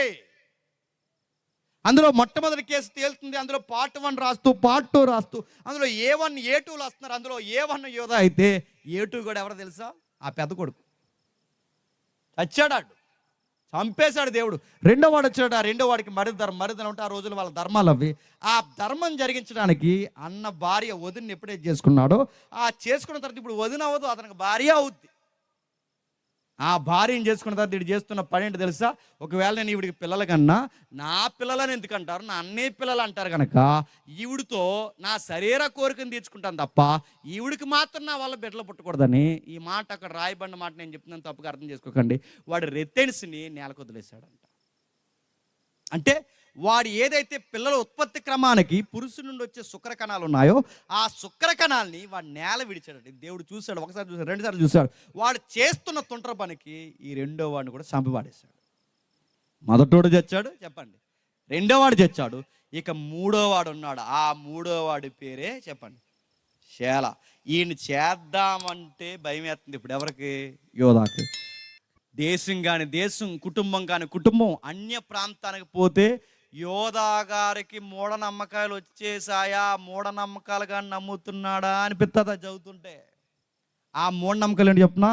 ఈ పిల్లని చేసుకుంటే మా మొదటోడు చచ్చిపోయాడు, ఆ పిల్లని చేసుకుంటే మా రెండోవాడు చచ్చిపోయాడు, ఇప్పుడు పిల్లని ఈ మూడో వాడిని కూడా చేస్తే మూడో వాడు కూడా చచ్చిపోయాడు. అంటే నేరం ఎవరిది అన్నట్టు చూస్తున్నాడండి. కొంతమందికి వయసు పెరిగినా చెప్పండి బుద్ధి పెరగదు. కొంతమంది చూసారా, వీళ్ళ పోరంబోగు పనులన్నీ చేసి, పదం ఘాటుకుండాలని అంటున్నాను, ఏమనుకోకండి. పోరంబోగు పనులన్నీ చేసి అంతా ఈ పిల్ల వచ్చాక మా కుటుంబం ఎలాగ అయిపోయిందండి. ఈ పిల్ల ఏం చేసిందిరా మిమ్మల్ని? గ్రహాంతర జీవ పిల్ల. ఈ పిల్ల మా ఇంటికి వచ్చా మాకేం కలిసిరండి అన్నాడు. మీకు తెరవలేదని చెప్పండి. ఆ కోడల మీద పడేడుతారు ఎందుకు? ఈ పిల్ల వచ్చాక ఇలాగ అయిపోయింది, ఈ పిల్ల వచ్చాక మా ఆర్థిక, ఈ పిల్ల వచ్చాక మా రావచ్చున్నారు. ఈ పిల్ల వచ్చాక కాదు, మీకు తెరవలేక వచ్చింది ఇదంతా బాధ అంతా. మళ్ళీ చెప్తున్నా, ఆ పిల్ల ఏం చేసింది? మూఢనమ్మకాలు కదా. చాలా మంది చూడండి, ఆడపిల్ల అంటే ఏదో ఆ పుట్టింటిని వదిలి ఈ మెట్టింటికి వస్తే ఈ పిల్ల వచ్చాక మాకు అన్ని నష్టాలు వచ్చాయని రాసి రంపాన్ని పెట్టేసే ఆ పొరలేని పెద్ద తలకాయలు లేవు, అన్నీ మూఢనమ్మకాలే. యోధా కూడా ఎలాంటి నమ్మకాలు నమ్ముతున్నాడేమో. అందుకే చూడండి, పెద్దవాడిని చేస్తే చనిపోయాడు, రెండో వాడిని చేస్తే చనిపోయాడు, ఇప్పుడు మూడో వాడిని చేసినా చనిపోతాడేమో అంకెట్టాడట. ఏమని? అమ్మా మా మూడో వాడు ఇంకా చిన్నోడు, వీడికి వయసు వచ్చిన తర్వాత నీకు కౌరు పంపుతాను, అప్పటి వరకు నువ్వు అక్కడే ఉండు, అప్పటి వరకు నువ్వు అక్కడ ఉంటే అప్పుడు నేను ఒక రోజు పిలుస్తా అంటే అలా పంపొచ్చు ఆ పిల్లనే? నా మాట్లాడండి. మొదట ఆయన చనిపోయాడు, రెండో ఆయన చనిపోయాడు, ఇప్పుడు పుట్టింటికి పంపుతున్నారు. ఆ పుట్టింటికి పంపితే వాళ్ళకి భయభక్తులు ఉన్న ఊరు అది కానాను ఊరు. ఆ ఊరికి పంపితే ఇప్పుడు ఆ పిల్లని ఏం చేస్తారు అంటే ఏం ప్లాన్ వేస్తాడు? మా వాడికి వయసు వచ్చే లోపు ఈ పిల్ల ఎవడో ఒకరిని చూసుకుంటుందో లేకపోతే ఎవరినో ఒకరిని చేసుకుంటుందో ఎవరో ఒకరికి ఇచ్చి చేసేస్తాడని పక్కా ప్లాన్ వేసి పంపించాడు. కానీ ఆ అమ్మాయి ఎలాంటిదంటే ఈ ఇంట్లో వాళ్ళని చేసుకోవాలని ఫిక్స్ అయ్యింది. ఆ మాటలు అర్థమైందా?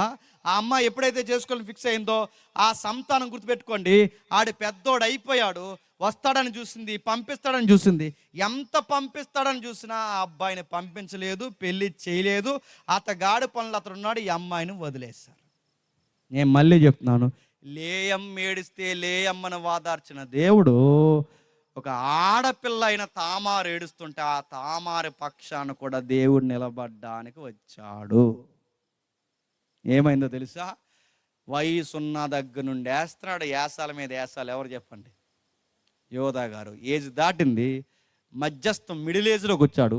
ఈ మిడిల్ ఏజ్లోకి కూడా వచ్చిన తర్వాత ఇప్పుడు యోధా గారు ఏం చేస్తున్నారంటే ఆ చిన్న కొడుకుని పంపకుండా ఎప్పుడైతే ఇలాంటి పనులు చేస్తున్నాడో ఒకరోజు అమ్మాయి పక్కా స్కెచ్ చేసి కూర్చుంది. ఏంటది? 11 వచ్చి నుంచి చదువుదాం ఒకసారి. ఇతడు కూడా అని చెబుతూ 12 వచనంలో చాలా దినములైన తర్వాత యోధా భార్య చనిపోయిన. ఎవరు చనిపోయారట?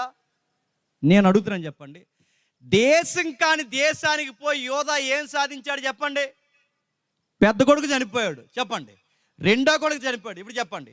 భార్య చనిపోయింది. ఎందుకు చనిపోయింది?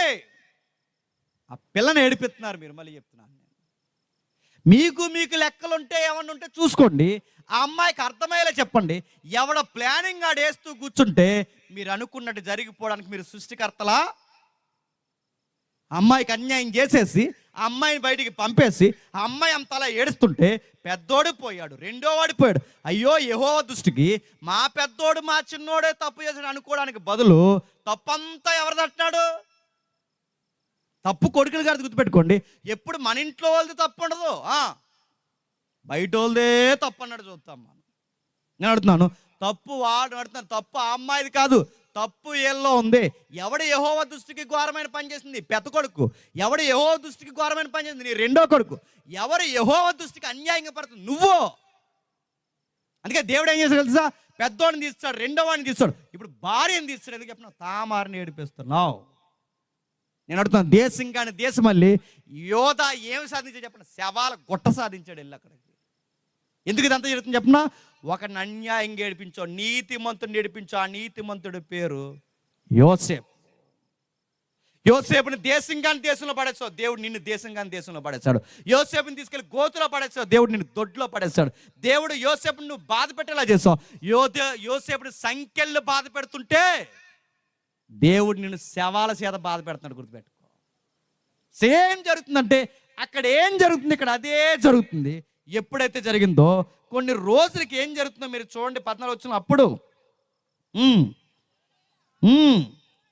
అప్పుడు చాలా పెద్దవాడైనప్పటికీ తాను అతనికి అంటే తామారికి ఇయ్యబడకుండా ఉంటే ఆమె చూసి తన వైద్య వస్త్రములను తీసివేసి ముసుగు వేసుకొని శరీరం అంతయు కప్పుకొని తిమ్నాతునకు పో మార్గం నుండి యానాయం ద్వారముని వద్ద కూర్చుని ఉండగా యోధాముని చూసి ఆమె తన ముఖము కప్పుకొని ఏష్ అనుకుని, ఇప్పుడు చెప్పండి, సంసార యాసం తీసేసింది. ఏ వేషం వేసుకుని చెప్పండి? వేశ్య వేషం వేసుకుంది. అమ్మాయి అలా చెయ్యొచ్చా? అమ్మాయి అలా చెయ్యాలా చేయకూడదని అమ్మాయికి అంత తెలియదు. ఎందుకంటే ఆ అమ్మాయి ఇశ్రాయేలురాలు కాదు. ఎవరు చెప్పండి? కానా అంటాడు. ఆ అమ్మాయికి నీకున్నంత జ్ఞానం ఉండకపోవచ్చు. అమ్మాయి బయట నుంచి వచ్చిన అమ్మాయి. ఆ అమ్మాయికి ఎలా తోస్తే అమ్మాయి అది చేయడం కూడా తప్పే, కానీ తనకి ఎలా తోస్తే అంటే గుర్తుపెట్టుకోండి, పెద్దోడు సంగతి పెద్దోడు చూసుకుంటున్నాడు, చిన్నోడు సంగతి చిన్నోడు చూసుకుంటున్నాడు, మామ సంగతి మామ, అత్త సంగతి అత్తది. ఇప్పుడు కోడల ప్లానింగ్లో కుటుంబం ఎలా పడితే అలా ఉందండి. అంతే. నేను మళ్ళీ చెప్తున్నాను, ఒక మంచోడికి అన్యాయం చేసి ఒక కుటుంబాన్ని బాధపెట్టి యవ్వన జీవితం నుంచి యోధ సాధించేసింది ఏంటి? దెబ్బల మీద దెబ్బలు, దెబ్బల మీద దెబ్బలు, దెబ్బల మీద దెబ్బలు తిన్నాడు. ఇప్పుడు పెద్దవాడిని చేయలేదు, రెండో వాడిని క్షమించండి, ఈ పెద్ద అయినా ఈ శాల అనేవాడిని చేయలేదు. చేయకపోతే ఆ అమ్మాయి ఒక ప్లాన్ వేసింది. వేసేలాగా వచ్చి గొర్రెల మందల కాస్తున్న దగ్గర కూర్చుందంట. కూర్చుంటే ఆమె తన ముఖం గుప్పుకొని వేసేలా కూర్చున్న ఆ మార్గమున ఆమె దగ్గరికి పోయి ఆమె తన కోడలని తెలియక నీతో పోదము రమ్మని చెప్పెను. అందుకామె నీవు నాతో వచ్చిన ఎడల నీవు నాకేం, జాగ్రత్తగా వినాలి, నువ్వు నాతో వచ్చిన నువ్వు నాకేమి ఇచ్చేదవు అని అడిగను. నేను మందలో నుండి గొర్రె పిల్లను పంపుదనని చెప్పాను. ఆమె ఏదైనా కదువు పెట్టమని అడిగాను. సరే అని చెప్పను.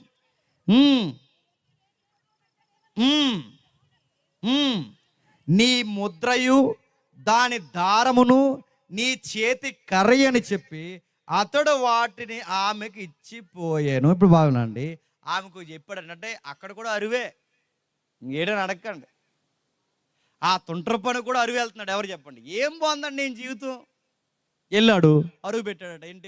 ఏంటి నువ్వు నీతో నేను రావడం వల్ల నాకేమిస్తావంటే, మరి ఏషిలా మాట్లాడాలిగా, నువ్వు నాకేమిస్తావంటే నా మందలో పుట్టినప్పుడు గొర్రె పిల్లలు పంపుతానంటే పంపుతావని గ్యారంటీ ఏంటి అని అడిగింది. పంపుతానంటే అయితే నాకు ఏదన్నా వకాల్తాగా నాకు ఏదన్నా ఇవ్వు, నాకు గుర్తుగా ఇస్తాడానికి ఏదన్నా గుర్తు ఇవ్వు. ఒకవేళ ఇవ్వకపోతే నీతో గొడవడానికి ఆ రోజు నా దగ్గర మాట తీసుకున్నా అడగడానికి బాగుంటుందంటే ఏం కావాలంటే నీ దారపు పోగు కావాలంటే దాని ఏంటి చెప్పినా నీ వస్త్రంలో మొక్క కావాలంతే. దారం అని రాశారు కానీ దాని రూట్ వర్డ్ మీనింగ్ ఏంటో తెలుసా? వస్త్రపు మొక్క. నీ కర్ర, నీ చేతి కర్ర కావాలి, నీ వస్త్రపు మొక్క కావాలి, రెండు ఇచ్చాడు, కర్ర ఇచ్చాడు, చేతి ముద్రతో ముడిపడిన ఆ వస్త్రపు మొక్క ఇచ్చాడు. రెండు ఇచ్చుకున్న తర్వాత విషయం మర్చిపోడు. పాపం చేసి చాలా త్వరగా మర్చిపోడు. కానీ మనం మర్చిపోతామేమో కానీ చెప్పండి, ఆయనే మర్చిపోడు. మనం మర్చిపోతామేమో కానీ పాపం మనల్ని వదలదు. అది రిజల్ట్ రూపంలో వచ్చింది. దురాశ గర్భం ధరిస్తే పాపం అయితే, పాపానికి ప్రెగ్నెన్సీ వస్తే దాని పేరు సావు. నా మాటలు అర్థమవుతుందా? ఇప్పుడు దురాశ వచ్చింది, ఆ దురాశకి ప్రెగ్నెన్సీ వచ్చింది. ఆ ప్రెగ్నెన్సీ పేరు ఇప్పుడు ఏంటి చెప్పిన, తామారు గర్భవతి.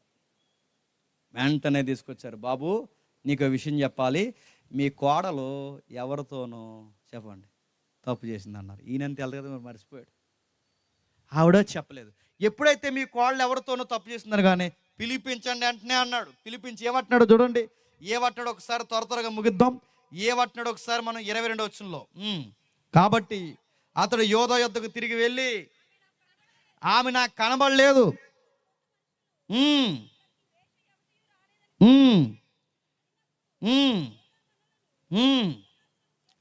అపహాసం చేసేదరేమని ఆమె వాటిని ఉంచుకొని, అంటే తర్వాత పంపించాడు. గొర్రెపిల్లని ఇద్దామని కూడా వేసి కనబడలేదు.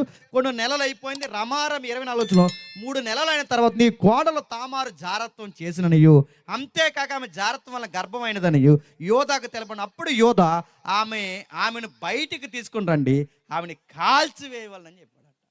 ఇప్పుడు చెప్పండి, కోడలు తప్పు చేస్తే ఏం చేస్తాడట? మరి నువ్వు చేసింది ఏంటి? నేను అడుగుతున్నాను.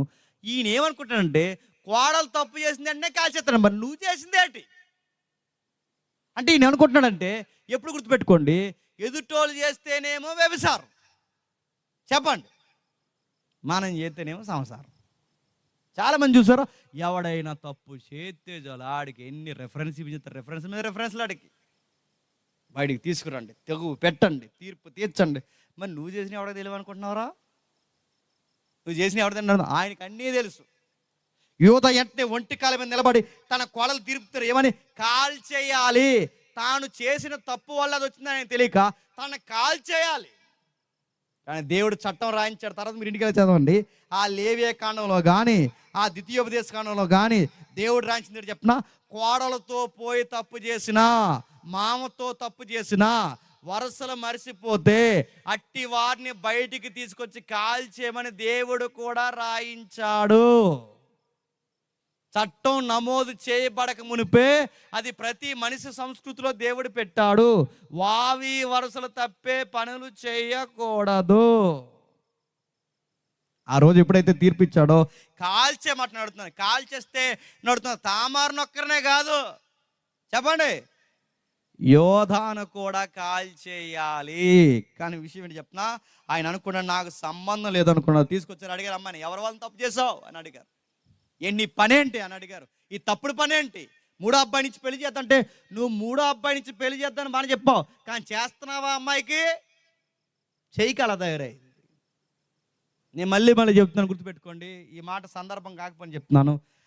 ఆడపిల్లను, పెళ్ళైన ఆడపిల్లని ఇంట్లో ఒంటరిగా వదిలేసిన, ఎక్కువ కాలం తనతో కమ్యూనికేట్ అవ్వకపోయినా, సంపాదన పేరుతో నువ్వు వారాలు తిరిగినా, భర్త ఒక దిక్కున భార్య ఒక దిక్కున ఒంటరిగా మీరు ఇంటిమేట్ అవ్వకుండా ఉంటే మీకు కాపురాన్ని ఎవరు పాడు చేయకూడదు, మీరే పాడు చేసుకుంటారు. ఎందుకంటే నేను డీటెయిల్గా చెప్పలేను, మళ్ళీ చెప్తున్నాను. మీరు డబ్బులు తర్వాతనే సంపాదించండి. మళ్ళీ చెప్తున్నాను, కాస్త కలిసి కూర్చుని మాట్లాడుకోండి, కలిసి కూర్చుని భోజనం చేయండి, కలిసి కూర్చుని మాట్లాడుకోవడం మీకు సమయం ఉండాలి. ఈ మరి పెళ్ళైకి ఏం జబ్బత కొన్ని రోజులకి వెళ్ళి ఒకరికొకరు మాట్లాడుకోరు. మాట్లాడకపోతే వాడు ఇంకొకరితో మాట్లాడతాడు, నువ్వు మాట్లాడకపోతే ఈవిడ ఇంకొకరితో మాట్లాడుతుంది. జబ్బు కట్టేద్ది ఏమనుకుంటున్నారు? మళ్ళీ చెప్తున్నా, మాట్లాడండి. అలా నేను అడుగుతున్నా, వాళ్ళతో మాట్లాడండి. నీకు ఊరందరితో మాట్లాడడానికి టైం ఉంటుంది, కానీ నేను అడుగుతున్నా, ఈడితో మాట్లాడానికి ఈవిడితో మాట్లాడడానికి టైం ఎందుకు ఉండదు? జబ్బా మీకు? నడుతున్నాను, ఎక్కడికో పోతారు సంపాదించడానికి నడుతున్నాను. మీ సంపాదన తర్వాత దేవుడరుగా, ముందు మీ సంవత్సరాలు తినగుంటాయా? నేను ఈ మాట అంటున్నా, తప్పు అనుకోకండి. చాలామంది మగాళ్ళు సంపాదించడానికి వెళ్ళే అక్కడ ఎవరైతే ఉన్నారో చాలామంది, నేను అందరిని అంటలేదు, చాలామంది మగాళ్ళు సంపాదించడానికి వెళ్ళే భార్యకు దూరంగా ఉండి తప్పుడు పనులకు అలవాటు పడిపోయిన వాళ్ళు లేరు. ఈ మాట కూడా అంటున్నాను, గుర్తుపెట్టుకోండి. చాలా మంది స్త్రీల్లో అందరిని అంటలేదు, చాలా మంది తల్లులు కష్టపడడానికి దూరంగా పోయి ఎక్కడెక్కడో కష్టపడి భర్తకు దూరంగా ఉండి తెలుసో తెలియకో తప్పుల్లో పడిపోయిన తల్లులు చెల్లెలు లేరు. వీరందరికి కారణం ఏంటి చెప్పనా? మీ ఇద్దరు దూరంగా ఉండడానికి కారణం ఏంటి చెప్పనా? మీ డబ్బు మీ సంసారాన్ని పాడు చేద్దామనుకుంటున్నారు. 100 రూపాయలు ఉన్న కలిసి బతకండి, 100 రూపాయలు ఉంటే కలిసి గంజైన తాను, కానీ దూరంగా మాత్రం ఉండకండి. తామారికి ఇలాంటి ఐడియాలజీ రావడానికి కారణం ఆవిడ పెరిగిన వాతావరణం అలాంటిది, ఆవిడ పుట్టిన వాతావరణం అలాంటిది, ఆవిడ ఒంటరితనం అలాంటిది. ఇప్పుడు తనకు పెళ్లి చేయకపోతే ఆమె స్కెచ్ చేసి కూర్చుంది. ఏం చేసింది? ఏం చేయడం ఏంటి? ఆ మామతోనే సంతానాన్ని కన్నది. వెంటనే బయటికి పిలిపించారు. ఎవరితో తప్పు చేసావని అడిగారు. ఆడెవడో కాదంది. అదే ఆడెవడో అని అడిగారు. గుర్తులున్నాయి నా దగ్గర అంది. ఏంటి ఆ గుర్తులని అడిగింది. ఆ గుర్తు ఇలా తెచ్చింది. ఆ వస్త్రపు మొక్క. గుండె జల్లు మనిపోయింది. ఇది చదువుతుంటే మీకు ఏం గుర్తు వస్తుందో నాకు తెలియదు, కానీ అదే టైం లైన్లో అక్కడ యోసేపు కూడా అన్యాయం జరిగింది. ఒక ఆడది యోసేపు మీద నిందేసి ఆ అబ్బాయి తప్పుడు వ్యక్తి అని చెప్పడానికి గుర్తేం పెట్టుకుని రెడీగా ఉందో తెలుసు. అక్కడ ఈజిప్ట్లో వస్త్రపు మొక్క. తప్పు చెయ్యని అబ్బాయి మీద తప్పేసి ఆ అబ్బాయి మీద నింద మోపి ఎవిడెన్స్ ఏం చూపిస్తుందంటే వస్త్రపు మొక్క చూపిస్తుంది. సేమ్ దెబ్బ ఇప్పుడు దేవుడు ఎవరిని కొడతాడు చెప్పండి? యోధాను కొట్టాడు. యోసేపు అంత నింద పాలవడానికి నువ్వే కారణం కనుక దెబ్బకు దెబ్బ. నేను మళ్ళీ చెప్తున్నా, దెబ్బకు దెబ్బ. అక్కడ యోసేపును వస్త్రంతోనే కొట్టింది పోతీఫర్ భార్య, ఇప్పుడు వస్త్రపు మొక్కతోనే కొడుతుంది.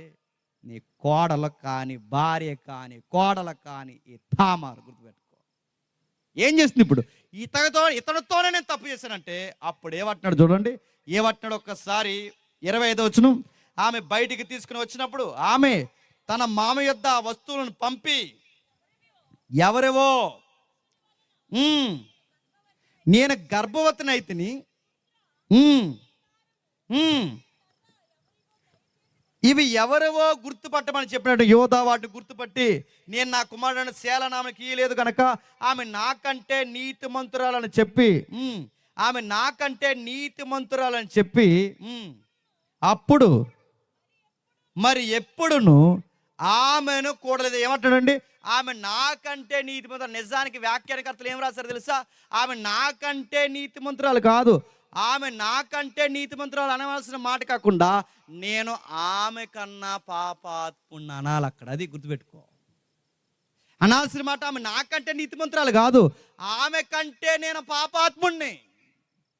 ఒప్పుకోలేదు. నేను ఆ మాట అడుగుతున్నా, గుర్తుపెట్టుకోండి. యోసేపుని ఒంటరిని చేశాడు, యోధా ఒంటరి అయ్యాడు. యోసేపు బతుకుండగా చంపేసే పనులు చేశారు, ఇంట్లో వాళ్ళందరూ చనిపోయారు. యోసేపుని నిందేసే కార్యక్రమాలకు కారణం మీరు అయ్యారు. ఇప్పుడు యోసేపు మీద నిందే నీ మీద కూడా. అంటే ఏమిస్తాడో అవే కొయిపిస్తున్నాడు దేవుడు. ఏది చేశాడో అదే దేవుడు చేస్తున్నాడు. ఎప్పుడైతే చేశాడో ఆ తండ్రి కాని తండ్రి ఇప్పుడు మనవళ్ళు అనాలా, కొడుకులు అనాలి. 2 కొడుకులు పుట్టారు. వాళ్ళ మనవలు అనాలా, కొడుకులు అన్నారు అంటున్నారు. ఇప్పుడు ఆ కొడుకుల పేరు, ఒకటి పేరు పెరేసు, రెండవ పేరు జెరహు. ఏంటట?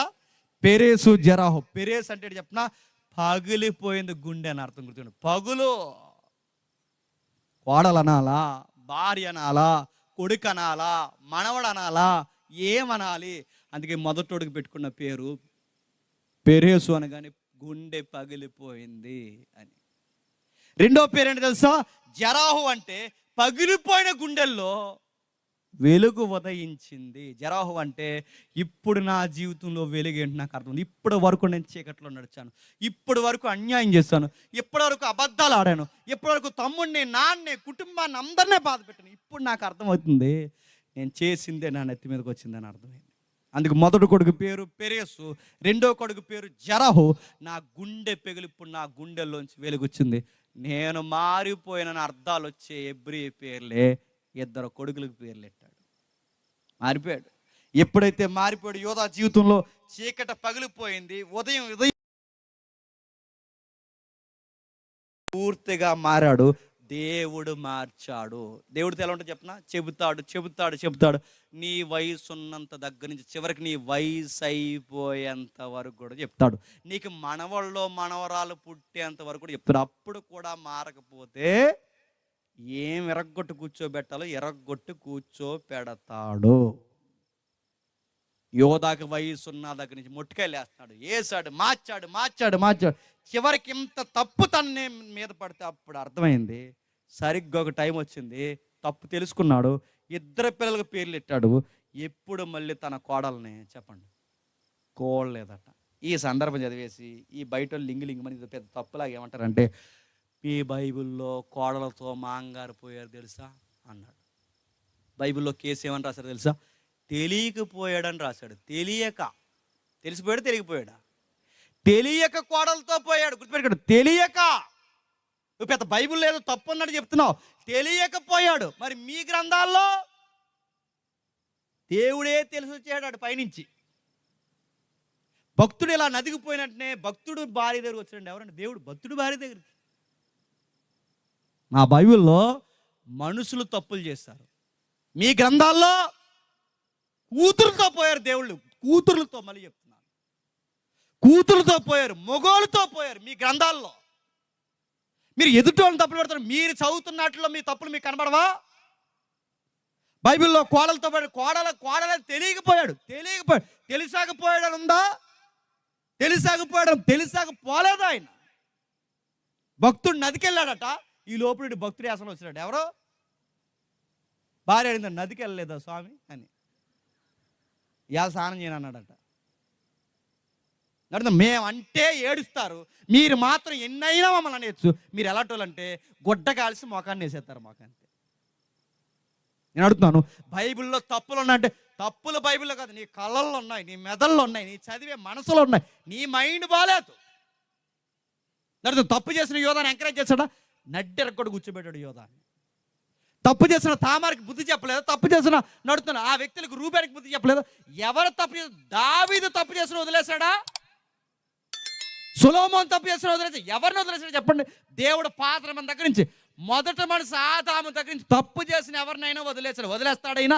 ఈయన పేరే పరిశుద్ధుడైన దేవుడు. పరిశుద్ధత లేకపోతే ఎంతటోడైనా సరే కడిగి పడేస్తాడు ఈ దేవుడు. ఏమనుకుంటున్నారు? ఇలాంటి దేవుళ్ళ ఏం నడుతున్నాను? ఆయనలో తప్పులు చూపించండి. ఆయనలో తప్పులు ఉన్నాయా? ఆయనలో వ్యభిచార తత్వం ఉందా? ఆయనలో ఏ గుణగణాలు ఉన్నాయి? ఆయనలో పవిత్రత పెద్దపీట ఉంది. మనుషులు తప్పు చేశారు. తప్పు చేసిన మనుషులను కూడా గద్దించి, కొట్టి, పడగొట్టి, లేపి, మార్చి జీవితం అంటే ఇదని చూపించడం. ఇది ఈ బైబిల్ దేవుని యొక్క గుణం. ఆ మారిన తర్వాత యోధా ఎప్పుడైతే నిలబడ్డాడో, నిలబడిన తర్వాత మీకు తెలుస్తున్నది ఏంటో ఒకసారి మనం చూద్దాం. ఏం జరుగుతుందో ఒకసారి 39వ అధ్యాయం మొదటి వచనం చదవండి, ముగిద్దాం. యోసేపు ఐగుప్తుని తీసుకుని వచ్చినప్పుడు అని చెబుతూ తర్వాత స్టోరీ మీకు అంతా తెలుసు. యోసేపు ఎదిగిపోయాడు, కొంతకాలం గడిచిపోయింది. ఆ కాలం గడిచిపోయిన తర్వాత 43వ అధ్యాయం వచ్చేసరికి ఆ దేశానికి కరువు వచ్చింది.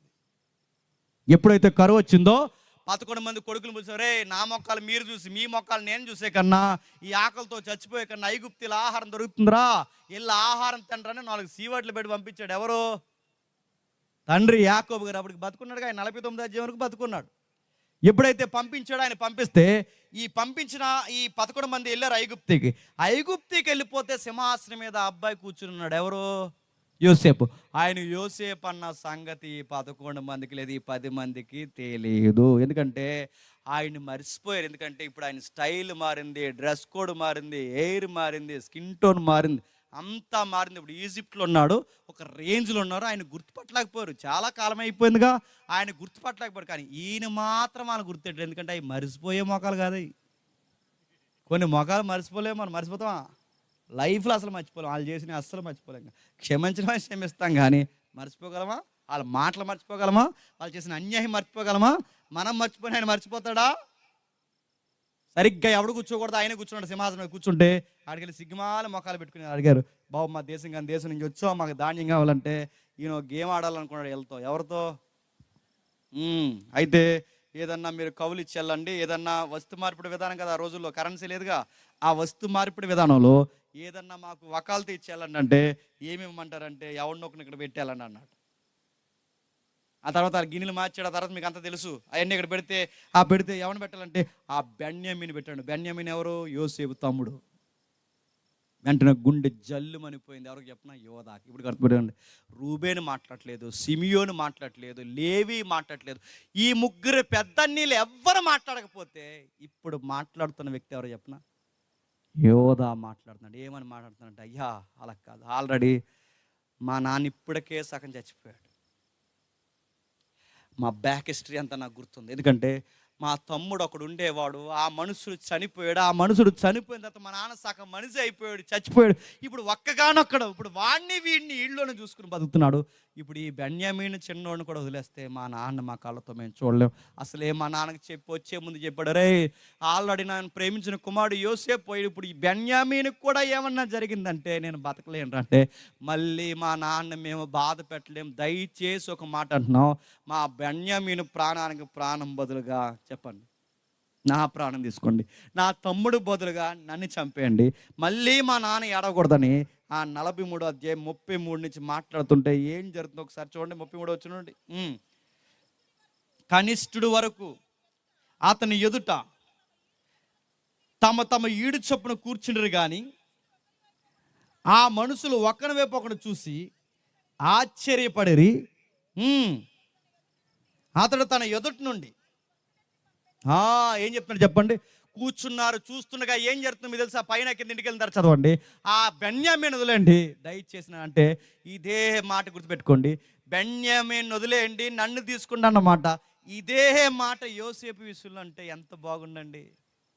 ఇన్ని గొడవలు వచ్చినా పెద్ద కొడుకు చనిపోతాడా, రెండో వాడు చనిపోతాడా, భార్య చనిపోద్దా, ఇంత తంట మీదకు తెచ్చుకుని పెట్టుకుంటాడా? ఇప్పుడు కొడుకులు గమనించండి, కొడుకులు అనాలా లేదా మనవళ్ళు అనాలా, ఇలాంటి ఇబ్బందికరమైన అవమానాలన్నీ నీ జీవితంలోకి వచ్చిన ఒక్క తప్పు మొత్తం ఈ జీవితాన్ని చుట్టేసిందా లేదు చెప్పండి. నేను అందుకే వయసులో చేసిన తప్పులు వయసులోనే పోవు, జీవితాంతం ఎంటాడతాయి. ఇది యవనస్తులు సదస్సులో మీరు గుర్తుపెట్టుకుని ఇంటికి వెళ్ళాల్సిన విషయం. నేను ఫోటో దిగేస్తాను, వాళ్ళతో మాట్లాడేస్తాను, కాంటాక్ట్ నెంబర్ ఇచ్చేస్తాను, వాళ్ళ ఫోటోలు పంపిస్తాను, నేను ఫోటోలు తీసుకొని తీసుకో. ఇప్పుడు ఏమవుతుంది, ఒకరోజు భూతంలో వస్తాయి ఫోటోలు. నేను సీరియస్గా చెప్తున్నాను. అందుకే ఆడపిల్లలు బయటకు పడితే ఎవరితో పడితే వాళ్ళతో మాట్లాడకూడదు. ఆడపిల్లలు బయటకు పోతే ఎవరితో పడితే ఏ సన్నాసేదలతో ఫోటోలు దిగకూడదు. నువ్వు కూడా కనబడే ప్రతి గాలిదాంతో ఫోటోలు దిగకూడదు. అయ్యా ఇప్పుడుతో బావు ఇదిగో కావాలంటే చూడండి ఫోటో దిగడం అంటది. ఇంక నీకు ఎవడ చెప్పినా నమ్మడం, మళ్ళీ చెప్తున్నా. నువ్వు నడుతున్నాను జాగ్రత్త, బయట పోయి ఇప్పుడు చేసి ఇప్పుడు పోవు, అవి భూతంలా ఎంటాడతాయి. ఇప్పుడు పోవు, ఆ ఎప్పటికైనా మీదకి వస్తాయి. అది ఏదోలా పగటేస్తాయి. అది యాకోబు జీవితంలో మనం చూస్తున్నాం. యాకోబు పుట్టిన కొడుకు యోధా జీవితంలో మనం చూస్తున్నాం, ఎంటాడేసి. ఇప్పుడు అంటున్నాడు యోధా ఏమనంటే, నా తమ్ముడికి బదులుగా నేను చనిపోతాను, నా తమ్ముడికి బదులుగా నేను బానిసగా ఉంటాను, బెన్యామీను స్థానంలో నన్ను బలి తీసుకున్నాను. కానీ ఇది కదా పెద్దరికం అంటే. ఆ పెద్దరికం రూబేనికి రాలేదు, ఆ పెద్దరికం సిమ్యోనికి రాలేదు, ఆ పెద్దరికం లేవీకి రాలేదు. ఆ పెద్దరికం ఎవరికి వచ్చింది చెప్పండి? ఎందుకు వచ్చింది? జీవితంలో దెబ్బలు తిని నేర్చుకున్నాడు. ఈయనకి ఎందుకు వచ్చింది? జీవితంలో పళ్ళేశాడు, దేవుడు నేర్పించాడు. ఇది పెద్దరికం అంటే, ఇది దేవుడు చూడాలనుకున్నది, ఇది యోధాలో కావాలనుకున్నది, ఇది కొదమ సింహం లాంటి పోరాటం దేవుడికి కావాలనుకున్నది. ఈ మార్పు వచ్చేంత వరకు దేవుడు రాసి రంపాన పెట్టేశాడు. ఎవరిని చెప్పండి? యోధానే కాదు. ఈ రాత్రి నిన్నైనా నువ్వు ఏ తప్పులు చేసినా చూస్తాడు, కొడతాడు. మారితే సరే, మారకపోతే మళ్ళీ కొడతాడు, మారే వరకు కొడతాడు.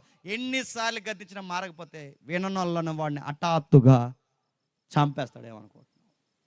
ఒకసారి, 2 సార్లు, 3 సార్లు, ఎన్నిసార్లు చెప్తాడు చెప్పు ఆయన. ఆయనకి యోధాకు చెప్పాడు, జీవితంలో 2 దెబ్బలు, 3 దెబ్బలు, 4 దెబ్బలు తగిలేసరికి మారిపోయాడు.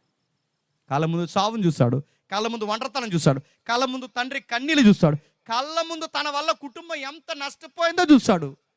మళ్ళీ కోడలు కాదు కదా, ఏ పిల్లతో తప్పు చేయకూడదని డిసైడ్ అయిపోయాడు. జీవితంలో మళ్ళీ జాగ్రత్త జోలికి కానీ, జీవితంలో మళ్ళీ వ్యభిచారం జోలికి కానీ, జీవితంలో ఈ చీకటి పనుల జోలికే పోలేదు. జీవితం కట్టుకున్నాడు, నిలబడ్డాడు. అలా కట్టుకుని జీవితం నిలబడితే అప్పుడు దేవుడు యాకోబుని గురించి దేవుడు ప్రవచనం ఏమని చెప్పేస్తున్నాడు తెలుసా? క్షమించండి, యాకోబు ద్వారా యోధాకు దేవుడు ప్రవచనం ఏమని చెప్పించాడు తెలుసా? నువ్వు కోదమ సింహానం అన్నాడు. మారాడు. ఒకప్పుడు నీతి లేనోడు ఇప్పుడు కొదమ సింహం అయ్యాడు. ఒకప్పుడు అన్యాయస్తుడు ఇప్పుడు రాజధానం అయ్యాడు. ఒకప్పుడు ఎందుకు పనికిరాని యోధ, విలువలు లేని యోధా గోత్రపు సింహానికి ముంగుర్తయ్యాడు. నేను ముగిస్తున్నా. నువ్వు దేవుడి పని నిలబడితే, దేవుడు చూస్తున్న భయం నీకుంటే, నీ ఏరియాకి నిన్నే కింగ్లా మారుస్తాడేమనుకుంటున్నావు? ప్రతి చీకటి పనులు, చిల్లర పనులు, ఎటకారం మాటలు, జోకులు, కుళ్ళు జోకులు, చదువులు ఎగ్గొట్టి ఖాళీగా తిరిగి ఇదే సరదా పనులే, తుంటర పనులే సరదా అనుకుని దుష్టుడికి తుంట్ర పనులు చేయడం సరదా అనుకుని ఎలాగైతే సామెతలు రాశాడో మీరు ఎలాగే తిరిగితే నడుతున్నాడు, ఎవడో పాడైపోడు, మిమ్మల్ని మీరే పాడు చేసుకుంటారు. మళ్ళీ చెప్తున్నాను, చదివే టైంలో చదవండి, ఉద్యోగం కొట్టే టైంలో ఉద్యోగం కొట్టండి, సొసైటీలో ఒక పేరు, ఒక ఫేమ్ నేమ్ తెచ్చుకోండి, నిలబడండి. మా పిల్లలని తల్లిదండ్రులు చెప్పుకునేంత గౌరవపదమైన స్థాయిలో నిలబడి అప్పుడు పెట్టండి మీ స్టేటస్ని వాట్సాప్లో. ఇప్పుడు కాదు పెట్టేది, అప్పుడు పెట్టు. నేను గవర్నమెంట్ ఎంప్లాయీని పెట్టు, నేను సాధించానని పెట్టు, నా నెలసరి శాలరీ గ్రాస్ 2 lakhs లేదా 1 lakh అని పెట్టు. ఇదిగో నేను కష్టపడి కట్టిన ఇల్లు అని చెప్పు, నేను కొనుక్కున్న కారు అని చెప్పు. అక్కడ డిగ్నిటీ చూపించు. అది నీ గోల్. అది చదివే టైంలో చదువు, నన్ను పెళ్లి చేసుకునే వయసులో పెళ్లి చేసుకో, సంపాదించే టైంలో అంతేగాని చదివే టైంలో పెళ్ళి అన్నా, పెళ్లి టైంలో చదువు అన్నా నాశనం అయిపోయేది నువ్వే. మళ్ళీ చెప్తున్నాను, చదువుకునే టైంలో నడుతున్నాను, చదువుకునే టైంలో చదవకపోతే ఇంటర్ వయసు దాటేస్తుంది అనుకో నడుతున్నాను, డిగ్రీ టైంలో ఇంటర్ చదవాలంటే నీకే సిగ్గు అయిపోద్ది. ఉద్యోగం కొట్టే టైంలో ఒకవేళ నువ్వు పనికి వెళ్తున్నావా, పని చేసే టైంలో కండరాలు పని చేసినప్పుడు రూపాయ పాపాయ దాయడం నేర్చుకో. 100 రూపాయలు దాయడం చాలా కష్టం, ఖర్చు పెట్టడం చాలా ఈజీ. నీ జేబులో డబ్బులు ఉంటాయి, గాలేదు వాళ్ళందరూ నీకు ఫ్రెండ్సే. మళ్ళీ చెప్తున్నాను, రూపాయి అయిపోయిందో ఒక కెదవ నీకు పెట్రోల్ కూడా కొట్టించాను. మళ్ళీ చెప్తున్నాను, నేను నువ్వు ముస్తప్పటి ముస్టోడు అయిపోతావు అనుకుంటున్నావు. నేను సీరియస్ చెప్తున్నాను, నీ ముస్తప్ప ఉండరు, ముస్తప్పగల్లో ఉంటారు, ఎవడుంటారు చెప్తున్నా. డబ్బుంటేనే ఎవడైనా, డబ్బుంటేనే బంధువైనా, డబ్బులుంటేనే. అందుకే అవన్నీ మీకు ఉండాలంటే దేవుడు ఆశీర్వాదం ఉండాలి. ఆ ఆశీర్వాదం దేవుడు నీకు ఇవ్వాలి అంటే నీతికి పడి నిలబడమని చెప్తున్నా. యోధాని దేవుడు దీవించాడు. ఎంత బాగా దీవించాడంటే యోధాని సహోదరులను స్తుతిస్తారు. ఎస్, ఒకప్పుడు యోధాని తిట్టుకున్నారు, ఇప్పుడు యోధా సహోదరులందరూ ఎవరిని స్తుతిస్తున్నారు చెప్పండి? యోధా గోత్రానికి లేదా ఇజ్రాయేల్ గోత్రానికి సింబల్ ఏంటో తెలుసా? లయన్, సింహం. సింహాన్ని గుర్తుగా ఎందుకు పెట్టారు తెలుసా? యోధా గోత్రాన్ని బట్టి. అంటే భవిష్యత్తుకి సింహ స్వప్నం అయిపోయాడు యోధా. మారాడు, నీతికి నిలబడ్డాడు, ఇతరుల పాపాలు ఇప్పుడు మీదేసుకుంటున్నాడు, బెన్యామీను బాధను మీదేసుకుంటున్నాడు, యోసేపు ముందు నిలబడి బాధను మీదేసుకున్నాడు. తప్పైపోయిందని యోధా మాట్లాడాడు. యోధా మాటలకు యోసేపు కూడా కరిగిపోయాడు. ఎంత బాగా మీరు చూడండి, యోధాలో పెద్ద రకం వచ్చింది. అది వయసు ఎదిగే కొద్దీ మనకు రావాల్సిన బుద్ధులు. మనకు వయసు ఎదిగే కొద్దీ ఇంకా పిల్లేసాలు వచ్చేస్తుంటాయి మనకి. కొంతమంది చూసారా, చింత చచ్చినా చెప్పండి, ఇప్పుడేంటి నీకు ఎటకరాలు, మనవాళ్ళు పుట్టారు నీకు, ఇప్పుడు నడుతున్నావు, ఇప్పుడు నీకు ఎటకరాలు నీకు నడుతున్నాను. చింత చచ్చిన పెద్దరికి వయసు పెరుగు, వయసుకు తగ్గ మాటలు, వయసుకు తగ్గ గుర్తులు, ఇవన్నీ మనకి వయసుతో పాటు పెరగాలి. అప్పుడు సొసైటీలో గౌరవం, దేవుడికి గౌరవం మనల్ని బట్టి. యోధా ఎంత బాగా మారాడంటే నీ తండ్రి కుమారుని ఎదురు సాగిలపడతారు. ఎస్, యోధా గోత్రం ముందు ప్రతి గోత్రము సాష్టాంగ పడింది. యోధా గోత్రము సింహము. ఆ కుమారుడా, నువ్వు పట్టిందల్లా తినొస్తావు. నడుతున్నాను ప్రపంచంలో. మీరు కావాలంటే ఊరకే రాసిన మాటలు కాదు, ఏదో కళ్ళబొల్లు కవి రాసిన మాటలు కాదు. ఎప్పటికీ మీరు చూడండి, సైంటిస్ట్లో అత్యధికమైన నోబెల్ ప్రైజ్ గ్రహీతలు ఎవరో తెలుసా? యూదులు. గుర్తుపెట్టుకోండి, ఐన్స్టీన్ ఒక యూదుడు, సర్ ఐజాక్ న్యూటన్ ఒక యూదుడు. మీరు ఎవరినైనా చూడండి, ఎవరినైనా రాసి పెట్టుకోండి. అసలు రసాయన శాస్త్రంలో కానీ ఈ సైన్స్ యుగంలో ఖగోళ శాస్త్రం ఎక్కడైనా మీరు చూడండి, అత్యధికమైన సైంటిస్టులు యూదులు ఉంటారు. ఎందుకంటే ఈ ప్రపంచంలో అత్యధికమైన మేధావుల గుంపు వాళ్ళే. ప్రవచనం అది, తరాలను దేవించాడు. నేను మళ్ళీ చెప్తున్నాను, నువ్వు ఒక్కడ సెట్ అయితే నెక్స్ట్ నీ జనరేషన్ అంతా దేవుడు మారుస్తాడు. నువ్వు ఒక్కడు సరిగ్గుంటే నీ తరాలను దేవుడు ఒక మైలురాయిల్లా బేర్చుకుంటూ పోతాడు. నీకు తెరవలేదో నువ్వు చేసిన తప్పులు నీ వెనకాల మీద కూడా పడతాయి. నీ వయసులో చేసినవి నువ్వు చచ్చే వరకు నిన్ను వెంటాడతాయి. నీ యవ్వన జీవితంలో చేసేవి నీ పిల్లల వరకు కూడా దేవుడు జ్ఞాపకం చేస్తాడు. అందుకే యవ్వనస్తుల సదస్సులో పెద్దవారికి, చిన్నవారికి, తల్లులకి, అన్ని సెక్టార్లో ఉన్నవారు ఉన్నారు కనుక మీ వర్గాల్లో ఉన్న మీరు అందరూ జ్ఞాపకం పెట్టుకోండి. మీ బాధలన్నింటినీ దేవుడు చూస్తాడు. మీ ఒప్పులు దేవుడు చూస్తాడు, మీ తప్పులు దేవుడు చూస్తాడు, మీ భవిష్యత్తుని దేవుడు చూస్తాడు. అక్కడ ఒక మాట రాస్తూ ముగిద్దాం. అతడట షిలోహుకు వచ్చే వరకు యోధా యుద్ధం నుండి రాజదండం ద్వారా యూదులు ఎప్పటి వరకు కనపరచబడతారు చెప్పిన? షిలోహు వచ్చే వరకు. షిలోహు అంటే అక్కడ రాశాడు చూడండి, ఫుట్ నోట్ ఇచ్చాడు. షిలోహు వచ్చే వరకు ఫుట్ నోట్ ఇచ్చాడు చూడండి. అతడు వచ్చే వరకు. అతడంటే ఎవరు చెప్పండి? అతడంటే ఎవరు? యోధా గోత్రం నుంచి ఒకరు వస్తారు. ఎవరు అతడు? ప్రభు అయిన యేసుక్రీస్తు. గుర్తుపెట్టుకో, ఆయన వచ్చేంత వరకు, ఆయన మొదటి రాకడలో వచ్చాడు, ఇప్పుడు రెండో రాకడలో రాబోతున్నాడు. ఈ రెండవ రాకడ వరకు కూడా యోధా గోత్రం దేవుని వైపు తిరిగేంత వరకు వాళ్ళ దగ్గర నుంచి ఆ రాయల్టీ ఎవడో తీయలేడు. ఒక్క యోధా సెట్ అయితే పెరేసును బాగు చేస్తాడు, జరాహును బాగు చేస్తాడు, యోధా గోత్రాన్ని మొత్తం బాగు చేస్తాడు. ఆ గోత్రాన్ని మెస్సయ్యాకి వంశవృక్షంగా దేవుడు చెప్పండి మార్చుకున్నాడు. నేను మళ్ళీ చెప్తున్నాను, మనల్ని కూడా వంశవృక్షంలో చేరుస్తాడు. అదే క్రీస్తు వంశవృక్షంలో మనం చేరుస్తాడు. ఎలా తెరుస్తాడు? వాళ్ళని ఆ గోత్రంలో చేస్తాడు. ఇప్పుడు మనల్ని వాడు చెప్పిన, నేను నిజమైన ద్రాక్షవల్లిని, తీగలు మీరు. ఇప్పుడు చెప్పండి, ఆయనలో మనం అంటు కట్టబడాలి అంటే ఫలించాలి. ద్రాక్షవల్లితో తీగలు ఫలించాలి. ఫలించని ప్రతి తీగను కట్ చేస్తానండి. ఏం ఫలించాలి?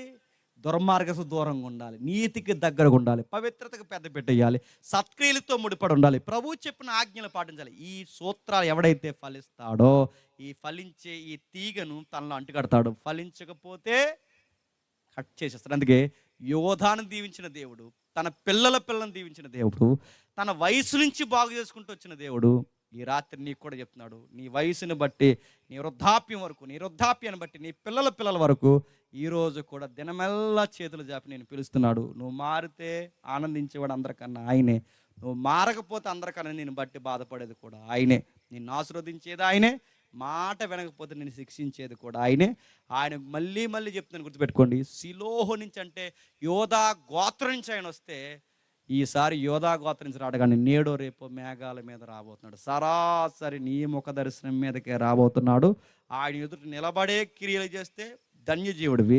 ఒకవేళ నిలబడలేని క్రియలు చేస్తే నీ ఆత్మకు నువ్వే ఉత్తరవాదివి. యవనస్తులారా జాగ్రత్త, తండ్రులారా జాగ్రత్త, తల్లులారా జాగ్రత్త, చెల్లు అక్కలు ఎవరైతే మీరు అందరూ జాగ్రత్త. మనం ఏమి ఎత్తుతామో అదే కోస్తాం. దేవుడు మిమ్మల్ని దీవించును గాక.